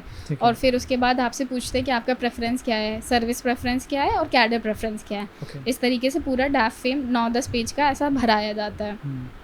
तो हमने वो सबसे पूछ के, पहली बार ऐसा हुआ था कि तब हम एक अपर लेवल पे किसी से कनेक्ट हो रहे थे, जैसे कि already people in services senior से पूछ रहे थे कि कैसे भरना है, क्योंकि अगर डैफ में आपने कोई गलती करी तो that will cost like very hugely in the interview. हाँ, तो आप चाहते हो कि आप बिल्कुल फूक के कदम रखो, तो आपने बहुत सारे कॉल्स किए और लास्ट डे से एक दिन पहले आपने डैफ अपना बना के, आफ्टर सो मेनी ड्राफ्ट्स, कम से कम मैंने 10 ड्राफ्ट्स बनाए होंगे, और उसके बाद फाइनली भेजा कि हाँ ये अच्छा लग रहा है, अब इसको सबमिट कर देते हैं। फिर उसके बाद मेंटली मेंटल जो प्रेशर था वो ऑफ हो गया कि अब प्रिपेयर करेंगे, और 20 तारीख को लोग लिस्ट देते हैं कि आपकी इंटरव्यू डेट कब आएगी। तो मेरी इंटरव्यू डेट आ गई, मुझे लगा मार्च में आएगी, आराम से 2-3 महीने मिलेंगे। और अभी तक क्या होता था कि सारे जब डैफ भरता था उसके 1 महीने बाद आपका इंटरव्यू का डेट्स आता था, 1 महीने बाद, और हमारे 1 हफ्ते बाद आ गया, और वो भी मेरा इंटरव्यू था 17 जनवरी को, मुझे 17 दिन मिले, मतलब 1 हफ्ता फॉर द साड़ी वारी खरीदना और ये सब करना, ब्लाउज सिलाना और ये सब चीज़। तो मैंने बोला अब 17 दिन में मैं कैसे इंटरव्यू की तैयारी करूं। और सबसे बड़ा चैलेंज ये था कि आप प्रीलिम्स के टाइम में और स्पेशली मेंस के टाइम में आप अपने आप को आइसोलेट कर लेते हो। आप 15 घंटे पढ़ रहे हो, आप किसी से बात नहीं कर रहे हो, तो एक उस मोड में चले जाते हो कि आपको किसी से बात करना वैसे भी अच्छा नहीं लगता है मतलब साइकोलॉजी हो जाती है। और दूसरा ये प्रॉब्लम होता है कि अगर आपको बात करना पसंद भी है तो इंटरव्यू के हिसाब से आप क्रिप्टिक बात नहीं करते हो, आप बड़ी बड़ी बातें करते हो, कहानी सुना के बातें करते हो। तो ये इशू होती है इंटरव्यू के टाइम पे कि आपको कम बोलना है, क्रिप्टिक बोलना है, और प्रिसिशन के साथ एक स्माइलिंग फेस के साथ इंटरव्यू को फेस करना है। और वो भी ऐसे इश्यूज़ पे आपको ओपिनियन बनाना है जहाँ जो हम ऐसे चाय की चर्चा पे मुद्दे उठाते हैं कि आपका आइडियोलॉजी क्या है, आपको इस बारे में क्या लगता है, ये क्या होगा, वो क्या होगा। तो वो एक all together very different preparation है। उसमें आप बहुत सारे न्यूज़पेपर पढ़ते हो, एडिटोरियल्स उठाते हो, अपने आप को ब्रश करते हो, अपने स्कूल के बारे में पढ़ते हो, कॉलेज के बारे में पढ़ते हो, डैफ के बारे में पढ़ते हो, हॉबीज़ के बारे में पढ़ते हो, स्पोर्ट्स के बारे में पढ़ते हो। तो आपको चाहिए टाइम, और मुझे नहीं मिला। 17 जनवरी वॉज द टाइम। तो मैं 2 जनवरी को दिल्ली चली गई और फिर मैंने मॉक देना चालू करा। मैंने कुछ 4-5 मॉक्स दिए डिफरेंट कोचिंग में, और हर मॉक के साथ मैं 1 दिन का गैप रखती थी। तो अगर मैंने 3 को मॉक दिया तो मैं 4 को ऑफ रखूँगी, 5 को 3 को 4 को अपना एनालाइज करूँगी, और 5 वाले मॉक में मैं वो गलतियाँ दोहराऊँगी नहीं। 5 वाले में अपने को स्लाइटली बेटर प्रेजेंट करूँगी कि अगर मैं एक वैसे फेस के साथ, डरे हुए फेस के साथ आंसर दे रही थी तो नेक्स्ट वाले में स्माइल करने की कोशिश करूँगी। अगर मैं बड़े आंसर्स दे रही थी तो 7वीं तारीख को मैं छोटे आंसर्स दूंगी। तो सारे परमुटेशन कॉम्बिनेशन आप सारे मॉक्स में निकाल लेते हो। ठीक है। But the best thing is कि आप इतना अच्छे से अपने आप को प्रेजेंट करवाना चालू कर देते हो कि जैसे मेरे साथ एक प्रॉब्लम था इंटरव्यू में कि जनरली मैं जब सोचती हूँ ना तो I look at the ceiling, और मैं ऊपर देखते देखते सोचती हूँ। अब मेंस के टाइम पे तो मुझे कोई ऐसे टोकता नहीं था कि तुम ऊपर देख के क्यों सोच रही हो, पर इंटरव्यू के टाइम में अगर मैं आपसे बात कर रही हूँ, आप मुझसे कुछ पूछ रहे हो, मैं ऊपर देख के बात कर रही हूँ, तो you'll think are you stupid क्या, या you'll look stupid. You want to talk nicely, you want to feel confident, whatever you're saying you should believe in it. So believing in it you need to look into the eyes of the other person. तो ये सब चीज़ें interview के दौरान सीखी। And जब interview हुआ तो I got Choubey sir, okay Choubey sir is known to not ask from DAF. और मेरा डैफ इतना हैवी था क्योंकि मैंने अपने स्कूल और कॉलेजेस में काफ़ी एक्टिविटीज़ की थी। ठीक है और जब मैंने अपने मतलब एक मेंटोर से और सीनियर से अपना डैफ दिखाया था, उन्होंने मुझे वार्न किया था कि रितु तुम्हारा डैफ बहुत हैवी है कंटेंट से, तो या तो ये होगा कि तुम्हारा पूरा डैफ बेस्ड इंटरव्यू होगा या तो डैफ बेस्ड बिल्कुल भी नहीं होगा, बाउंसर हो जाएगा, विच हैपेंड बाउंसर। तो जब मैं गई उससे पहले एक और इंसिडेंट हुआ कि हम मेरा इंटरव्यू 1 बजे से था। तो जब हम जाते हैं यूपीएससी भवन के बाहर, तो वहाँ पे एक लिस्ट होती है, हम उस पर अपना साइन वाइन करते हैं और उसी के सीक्वेंस में हमको पता चल जाता है कि आपका इंटरव्यू कौन से नंबर पे होगा। तो मेरा सेकंड नंबर पे था, मैंने साइन किया और अपने घर वालों को बोल दिया कि मेरा सेकंड पे है, इतने घंटे बाद तुम लोग यहाँ पे आ जाना। तो मैं अंदर गई, 40 मिनट का एक डॉक्यूमेंटेशन होता है, वहाँ एक सर रहते हैं, वो हमारा पूरा डॉक्यूमेंटेशन करने के बाद पहले बंदे को 40 मिनट बाद उठा के ले जाते हैं। ठीक है। और ये नहीं बताते कि बोर्ड कौन सा है, ऐसे करके जो 5 एक टेबल है, ऐसे करके 5 और 6 अलग टेबल रहती हैं, हर टेबल पे 6-6 बंदे बैठे हुए हैं। और वो अपना डॉक्यूमेंटेशन करने के बाद वो लड़के को ले गए जो पहला बंदा था, और उसका इंटरव्यू हुआ।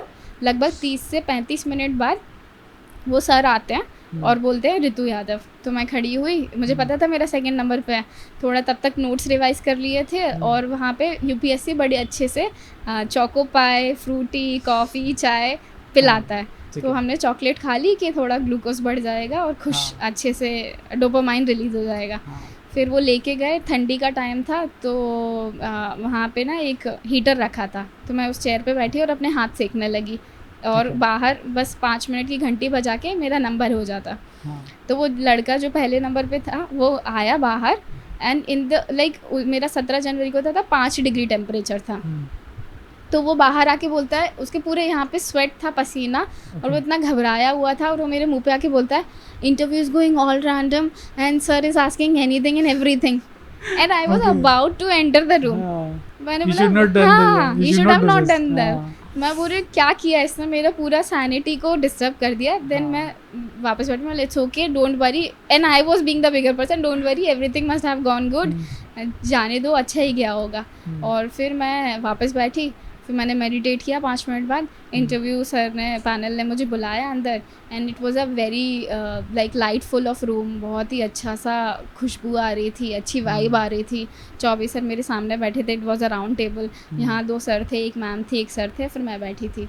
एंड उन्होंने पूछा how are you Ritu, how is your experience, did you had lunch, and मैंने बोला sir very good, I am very good. तो बोलते हैं okay Ritu, this is not an interview, we are just going to have a conversation, I hope you are comfortable. तो मैं बोला yes sir, I am very comfortable. And because of the personality the Choubey sir had, मैं बहुत खुश हो गई कि for the first time मुझे ऐसा लगा कि आई हैव अचीव्ड इट। ये मैंने खुद पाया है इधर इनके पास बैठना, जहाँ इतने ऊपर तक पहुँचे हुए लोग हैं, 24 सर हैं, अदर पैनल मेंबर जो हैं वो भी अपने रिस्पेक्टिव फील्ड्स में बहुत अच्छा करके आए होंगे, 40+ years of experience in whatever field that I want to go, and if they are giving me their 40 minutes, then I have definitely achieved it, and they are going to peacefully listen to me. तो मैं अपना mind उस तरीके से बना लिया था कि I am going to own the room. And I went with that attitude. When Chaube sir kept my DAF aside, I looked at my DAF and I was like, okay, ठीक है, let's have a conversation then. Then he told me कि okay Ritu, I'm going to give you a case study, and after listening to the case study, I'll ask you some follow-up questions, and then you answer accordingly. तो उन्होंने चालू करा hypothetical. तो मैं मन में जब वो स्टोरी सुन रही थी तो I was like yes sir, yes sir, और मेरे बैक ऑफ द माइंड चल रहा है ये एथिक्स का पार्ट नहीं है। केस स्टडी तो एथिक्स में किया था, why in interview, but I was like चलो ठीक है। पर फिर अच्छे से आंसर दे दिया। देन ही वाज इम्प्रेस, अच्छा Ritu if you are going to be this honest officer, I am impressed. तो जैसे उन्होंने बोला आई एम इम्प्रेस्ड, मैंने बोला thank you sir. Then the other panel member asked about sports, then another panel member asked about G20 summit, ma'am asked about ODF, Then she asked about learning poverty, period poverty, and then she asked about Indian economy in general. फिर एक जो sir थे उन्होंने मुझसे agriculture के question पूछे. उन्होंने शायद ये सुन लिया होगा या देख लिया होगा कि मेरी मदर जो है वो एग्रीकल्चर बैकग्राउंड से हैं. तो आई थिंक मैं ऐसा सोच रही हूँ कि उन्होंने एग्रीकल्चर के क्वेश्चन उस वजह से पूछे होंगे. तो उन्होंने फिर मुझे GM क्रॉप्स पूछा, एग्रीकल्चर पूछा, पराली बर्निंग पूछा, और पंजाब में जो इश्यूज़ चल रहे हैं, प्रोटेस्ट हैं फार्मर्स के, वो क्यों हैं, उस पर ओपिनियन बनाने को बोला. फिर उन्होंने जनरली पूछा कि ऋतु आप हमसे कुछ और पूछवाना चाहती हैं या फिर यू आर सेटिस्फाइड. तो मुझे लगा कि बोल दूँ सर डैफ से तो कुछ पूछा नहीं है, आप डैफ से पूछो, पर अगर डैफ चालू होता तो another 40 minutes. No sir I am satisfied, more or less you have covered good. He was like ठीक है. मैं बोला ठीक है sir, thank you for your time and I had a lovely time with you guys. और मैं चली गई. फिर मुझे लगा कि मुझे अपने लेवल पे लगा कि मैंने बहुत अच्छा किया with no baggages and it was और फ्रेश पर्सपेक्टिव, फ्रेश क्वेश्चंस. तो अच्छा लगा मुझे. और जब मेरे नंबर आए तो चौबे सर गेव मी 187 और आई थिंक अभी तक के उनके हाईएस्ट 190 गए हैं. तो आई थिंक कि हाँ आई डिड गुड. तो it was a good experience. तो मेरा फर्स्ट मीन्स और first interview was a great experience. Wow, ये बहुत मज़ेदार एक्सपीरियंस है. मतलब it is one of the best experience, जो best interview experience I have heard on the podcast. Superb. And this also I want to reiterate on that point कि जब मैंने वो चीज़ पैनिक लिया ना कि 17 जनवरी, why 17 जनवरी, फिर मैंने जब लिस्ट में नाम देखे बच्चों के कि और इंटरव्यू कब है, तो मैंने देखा 2 जनवरी को भी थे. 2 जनवरी इज़ लाइक न्यू ईयर मनाया, न्यू ईयर नहीं मनाया होगा, दिल्ली चले गए और इतनी ठंड. 20 तारीख को लिस्ट आई थी. 10 दिन में उन्होंने अपने आप को प्रिपेयर भी किया, आंसर्स भी बनाए, इंटरव्यू भी दिया. तो मैंने बोला चलो 16 दिन तो हैं कम से कम, भगवान ने अगर लगाया है तो ठीक, थोड़ा कैलकुलेटिवली लगा दिया है. बट आई वॉज ब्लेस्ड कि एटलीस्ट इंटरव्यू तक आना ही अपने आप में बहुत बड़ी बात होती है. और जब आप इस UPSC साइकिल को एक बार पूरी तरीके से कंप्लीट कर लेते हो तो आपको अंदर एक सेंस ऑफ कामनेस आ जाता है. आपको लगता है कि एटलीस्ट मैंने एक बार तो सब कुछ देख लिया है. पर एक बार जब आप अटके रहते हो कहीं पे तो आपको बहुत ही डिससेटिस्फैक्शन फील होता है, सेल्फ डाउट्स आते हैं, आपको लगता है कि मैं कर पाऊँगी या नहीं. तो ये सब चीज़ें मुझे लगता है कि जब एक एक लेवल पे आप पार करते जाते हो तो आपके अंदर एक कामनेस आ जाता है, एक पीस आ जाता है, एक कॉन्फिडेंस आ जाता है एंड यू फील कि ठीक है अब लाइफ में कुछ भी होगा बुरा नहीं होगा. UPSC exam complicated? I think it is okay. I think we humans make it complicated and we make it complicated because of 2 major reasons that I can think of. One is the societal status जो UPSC के साथ attach है, the शोशाबाजी कि अगर आप UPSC की तैयारी कर रहे हो तो उनने ऑलरेडी आपको ताज पहना दिया. और ताज पहनने के साथ 2 चीज़ें होती हैं. एक तो आप बहुत ही पॉपुलर और वैसे फील करते हो, एट द सेम टाइम उस ताज का एक प्रेशर भी होता है कि अगर आप उस साइड पहुंच गए, आपने वो पार कर लिया तो बहुत अच्छी बात है. और पार नहीं किया तो वही लोग हर साल ये भी आके पूछते हैं कि क्या हुआ, पेपर था ना तुम्हारा. और हर बार जब भी रिज़ल्ट आता था तो माय पड़ोसी uncle used to ask me Ritu UPSC का रिज़ल्ट आया ना बेटा, क्या हुआ आपका. और I used to fail at the prelims level. मैंने ना मेंस लिखा है ना इंटरव्यू दिया, तो मेरा फाइनल लिस्ट में कैसे नाम आएगा वो. And that used to hit. एंड फिर फैमिली वाले, रिलेटिव, द डिस्टेंस रिलेटिव, तो वो ताज का जो प्रेशर है because of social pressure, social status related with UPSC, वो एक चीज़ है.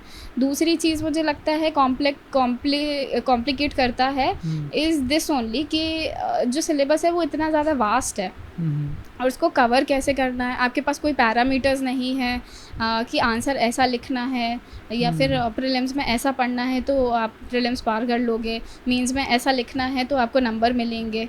सब कुछ मतलब रैंडम है और सब कुछ आपको खुद ट्राई करना है, सब कुछ आपको खुद समझना है. तो ये सब चीज़ें इसको कॉम्प्लेक्स बनाती है. बट एक बार आपने वो स्ट्रैटेजी को डिकोड कर लिया किसी के साथ बैठ के या अकेले या जैसे भी आपको लगता है, then it is not complicated. Like अब मुझे लगता है कि it is not complicated if you have a right strategy and good frame of mind, then it's very much doable. कितना इंपॉर्टेंट है इस एग्ज़ाम में कॉन्फिडेंट रहना? आई थिंक सबसे ज़्यादा हर लेवल पे. And that I have observed in all the UPSC toppers, जिसने भी यूपीएससी एग्जाम क्रैक किया है, सब में कुछ और कॉमन होना हो, confidence was the common thing. Right. जैसे इस बार मेरे साथ हुआ ठीक कि है। हर लेवल पे प्रेशर साइड में करा, प्रेशर परफॉर्मेंस नहीं कुछ देखना है, हाँ। कॉन्फिडेंस के बेस पे खेले। इनफैक्ट मेरे मेंस में मुझे 102 बुखार था, सुबह और शाम डोलो खाती थी, और उससे पहले 15 को हमारा ऐसे था, 13 तारीख को मैं इंजेक्शंस लगवा के आई थी। Okay. वो एक दिन पहले रोई भी थी कि अब क्या करूँगी मैं, और मैं कैसे पेपर दूंगी। बट ये था कि अपॉर्चुनिटी मिली है तो उसको ग्रैब तो करना ही है। हाँ। तो ऐसे करो या वैसे करो, कॉन्फिडेंटली बस पेपर लिखने जाओ, और अगर इफ़ यू आर प्रिपेयर्ड तो होगा, क्यों नहीं होगा, ऐसी वाली बात है। Now let's about your routine. जब हमने अभी रूटीन के बारे में पहले बात किया, but I always talk about something like female topper से जब भी बात करते हैं, as I am working on a project called वूहील। जब वूहील में हम लोगों ने मेंस्ट्रुअल हेल्थ को, मेंस्ट्रुअल अवेयरनेस को जब हम स्प्रेड करते हैं, मेंस्ट्रुअल हेल्थ को बहुत ज़्यादा डीप देखा है अभी कुछ रिसेंट टाइम से, like for almost a year हम लोग एक प्रोजेक्ट पे काम कर रहे हैं, दैट्स वूहील। तो जब वूहील पे हमने काम करना स्टार्ट किया तो we understand the menstrual problems, we understand the menstrual pain जो हर फीमेल हर मंथ फेस करती है। उसके बाद से मैं थोड़ा सा सेंसिटिविटी आई इस इशू को लेकर। उसके बाद से मैंने समझना स्टार्ट किया अपनी फ्रेंड्स को, फीमेल फ्रेंड्स को, अपनी सिस्टर को, अपनी फैमिली में जो मेम्बर्स हैं उनको। एंड देन आई रियलाइज़ कि यार एक ऐसा पेन है जो आप हर मंथ उससे गो थ्रू होते हो, and it's a very big challenge. Like अगर हम अगर मेल पॉइंट ऑफ व्यू से उसको इमेजिन करें तो वो पेन शायद हमसे बियर भी नहीं होगा, man it's very tough task.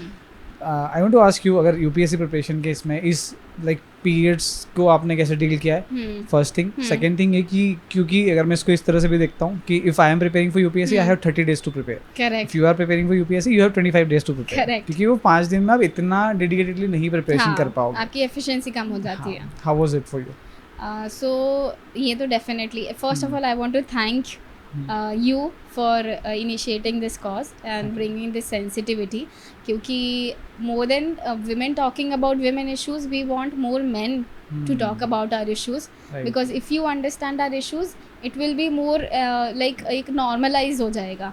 ये वो जो taboo है वो taboo आप लोग ही ख़त्म कर सकते हो, so thank you for that. And then secondly answering your questions कि ऑब्वियसली जो पीरियड है वो हमारी एफिशिएंसी को कम करता है, और जो कुछ वुमेन में, जैसे मेरे को भी इनिशियल 2 days जो हैं वो काफ़ी टफ होते हैं, lot of cramps, lot of पेट दर्द, lot of may be motions issues, तो वो बॉडी टू बॉडी डिपेंड करता है। और एक दिन तो ऐसा होता है कि उस दिन I just want to lay down and I don't want to study, और पर कभी कभी क्या होता है कि ये जो टाइम है ना आपका फंस जाता है प्रीलिम्स और मेंस के दिन। बीच में तो मेरे साथ ये हुआ था, एक प्रीलिम्स मेरा ऐसा हुआ था कि मैं अपना सीसैट का पेपर दे रही हूँ और मुझे अंदर से फील हो गई कि मुझे पीरियड्स हो गए, and I was not prepared. ना मेरे पास सैनिटरी नैपकिन है, ना मैं उठ के जा सकती हूँ, और 2 घंटे मैं उठ के भी नहीं जा सकती हूँ, तो मुझे ये भी डर है कि 2 घंटे बाद अगर मैं उठी तो स्टेन ना लग जाए, और मैं वो क्लास से कैसे वापस जाऊँगी। And then pain starts and you want to focus on your pain, and आपका दिमाग चलना बंद हो जाता है, क्योंकि आपका पेन इतना हावी होता है कि आपका दिमाग और कुछ सोच नहीं पाता है। तो ये हुआ मॉक टेस्ट में भी, ये हुआ मेरे साथ। मेंस के टाइम तो बल्कि इतना हुआ कि my period dates were during my mains, और आप 6 घंटे मेंस लिखते हो, सुबह 9 से 12, फिर 2 से 5। और अगर आपने मेंस के टाइम पे तो ऐसा होता है कि अगर आपने मुंह उठा के इतना देख भी लिया तो आपके क्वेश्चन छूटने का डर लगता है। तो आप जाओ वॉशरूम में और अपना सैनिटरी नैपकिन चेंज करो, फिर वापस आओ, ये तो you can not afford to do. तो मैंने उसके लिए अपने पीरियड्स को एक्सटेंड और बैक और फोर्थ करने के लिए हार्मोन्स भी लिए, कि वो बीच में ना आ जाए, और period should not become one of the reason कि मेरा मेंस नहीं हुआ। हाँ, तो ये एक है इशू। एंड बट बहुत अच्छी बात है कि जो आप इस चीज़ के बारे में बात कर रहे हैं, तो more products which are sustainable and which can actually remove the pain of women, and there are some oils coming up these days, I don't know the efficacy of it, but जो आपको period pain नहीं देते हैं, और ये सारी चीज़ें जो है आई थिंक इसके बारे में और बात होनी चाहिए। इसके बारे में मुझे एक बात करना है, like we have 4 male members in the family, और सिर्फ मेरी मम्मी डैडी है, ठीक है हमारे, और एंड अगर हम आपकी फैमिली में देखें तो there is only 1 male member. Till this date, मतलब आज से करीब 1 साल पहले के उसके पहले मैंने कभी शायद अपने घर पे बात नहीं की इस बारे में, और हमने कभी वो फील भी नहीं किया, मैंने कभी देखा भी नहीं वो चीज़, क्योंकि एट द एज ऑफ 16 मैं घर से बाहर निकल चुका था कैरियर के लिए, and I have never seen anyone in this situation. But आपकी फैमिली में as you have only one brother, so have you ever talked with your brother on these issues? हाँ, तो शुरू में तो ऐसे हुआ कि भाई बहुत ही छोटा था, मुझसे 5 साल छोटा है वो. तो जब उसने हमारा स्टे फ्री देखा तो उसने बोला दीदी ये क्या है. तब वो बहुत ही छोटा था, सम 4, 5 और 6 years old. तब तो उसको समझाना वॉज नॉट पॉसिबल. तो हमने बोल दिया कि जब चोट लग जाती है, ब्लीडिंग होता है, तो आप वो एक पैड निकालो और आप उधर रख दो, तो वो खून एब्जॉर्ब कर लेगा. तो उसने एक्चुअली किया. एक बार वो खेल के आया, उसको चोट लगा, उसने वो स्टे फ्री नैपकिन निकाला और वो उसने अपने चोट पे लगा लिया. And we laughed like crazy कि अब इसको शायद बताना पड़ेगा कि नहीं तो ये पैड लगा के बाहर घूमने लगेगा. तो देन वी टोल्ड हिम कि ऐसा आशु ऐसा होता है कि हर महीने में हमको ब्लड फ्लो होता है and we have to put the pad so that कि हमको लीकेजेस ना हो and we can continue our activities and this is a normal thing. ऐसी कोई चोट वोट नहीं है, ये नॉर्मल बॉडी का एक साइकिल है.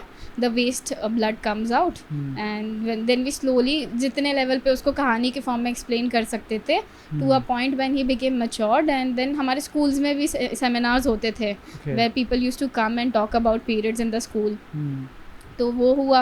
फिर सोशल मीडिया की सेंसिटिविटी आई, फेमिनिस्ट मूवमेंट्स आए, फिर हमारे साथ भी एक सेंसिटिविटी ऐसी डेवलप हो गई. ट्रस्ट जो है बहुत बड़ा फैक्टर है.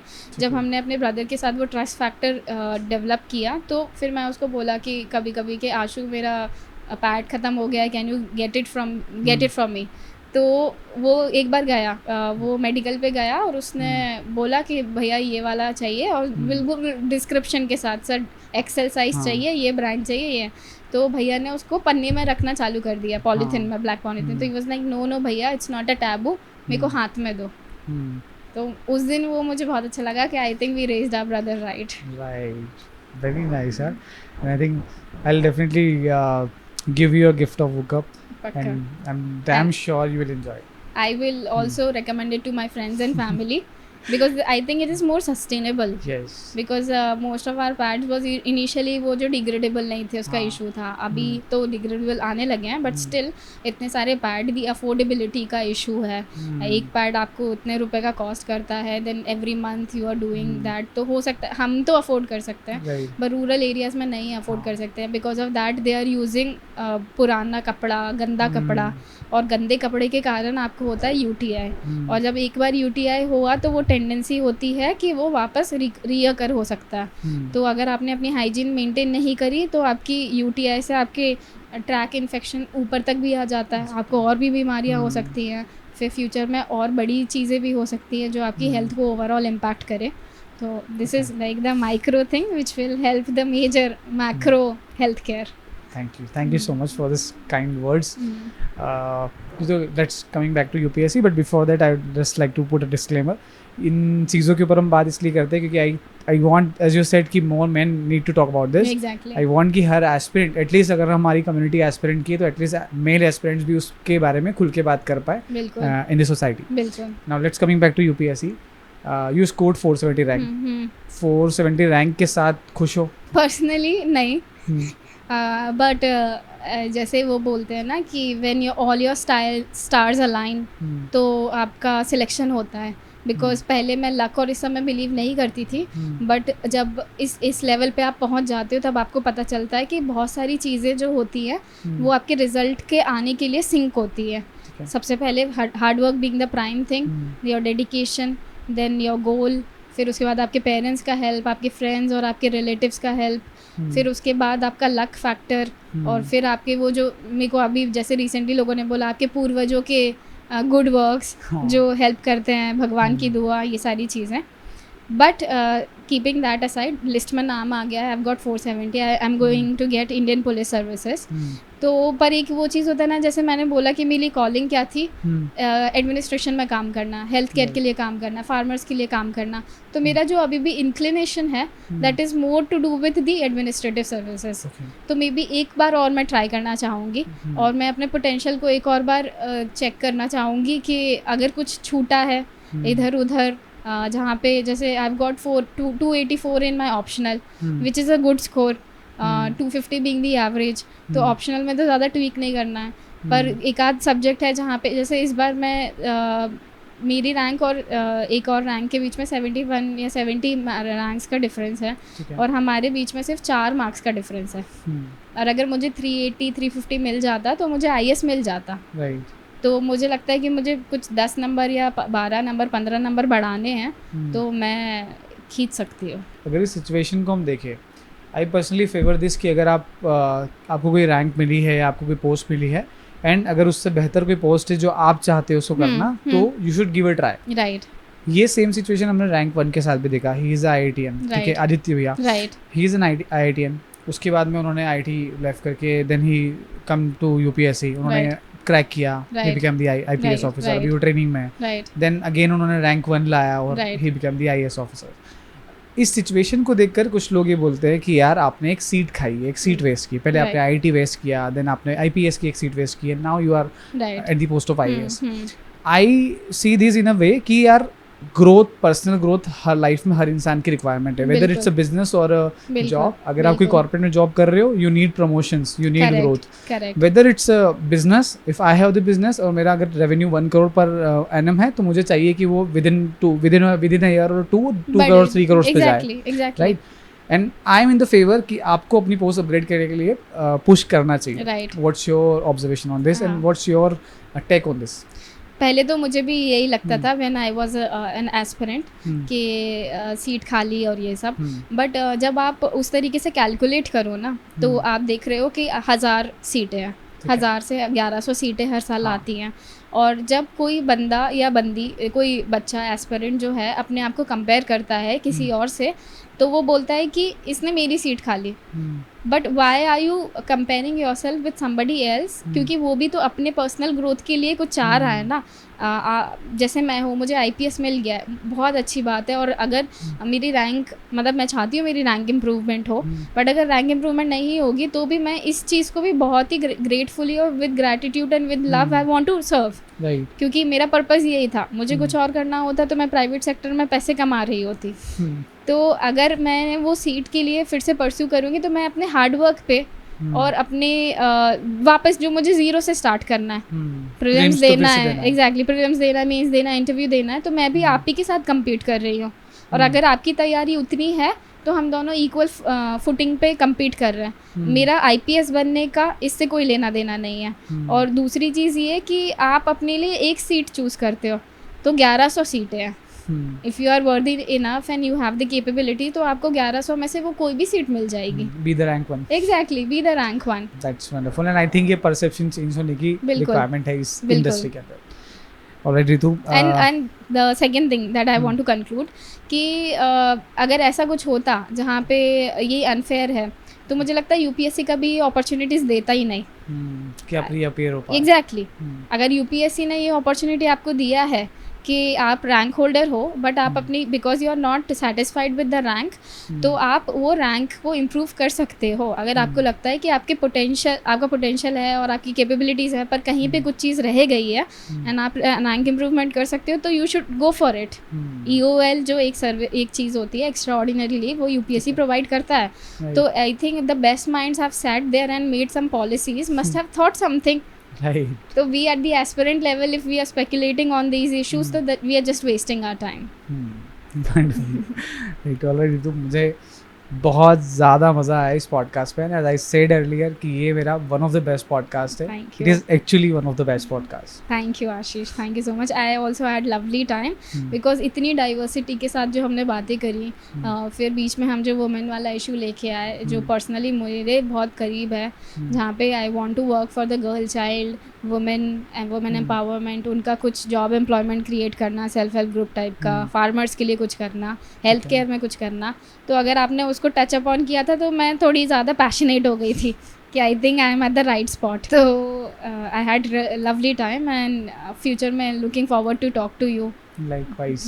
And I am looking forward to talk to you. I am looking forward to have multiple conversations. Exactly. Right. Thank you so much for being on Indian Aspirant Show. Thank you so much. Now it's your platform, so you need to, you have to come to the platform every 6 month or a year. बिल्कुल बिल्कुल बिल्कुल. Now it became your responsibility. Done. Thank Done. you. Thank you. Thank you. All right. Thank you so much audience for watching this podcast till the very end. इस podcast को personally मैंने बहुत ज़्यादा enjoy किया है and I feel कि ये same vibe आपकी भी होगी. इस पॉडकास्ट की क्या सबसे बेहतर बातें आपको लगी है, make sure to write down all this things in the comment section. और कौन से क्वेश्चन है जो चाहते हैं हम आने वाले पॉडकास्ट में रितु जी से बात करें या और दूसरे टॉपर से या टीचर से बात करें, वो भी कमेंट सेक्शन में ज़रूर बताएं. Make sure to share this podcast with all your friends. Thank you so much once again for watching Indian aspirant show.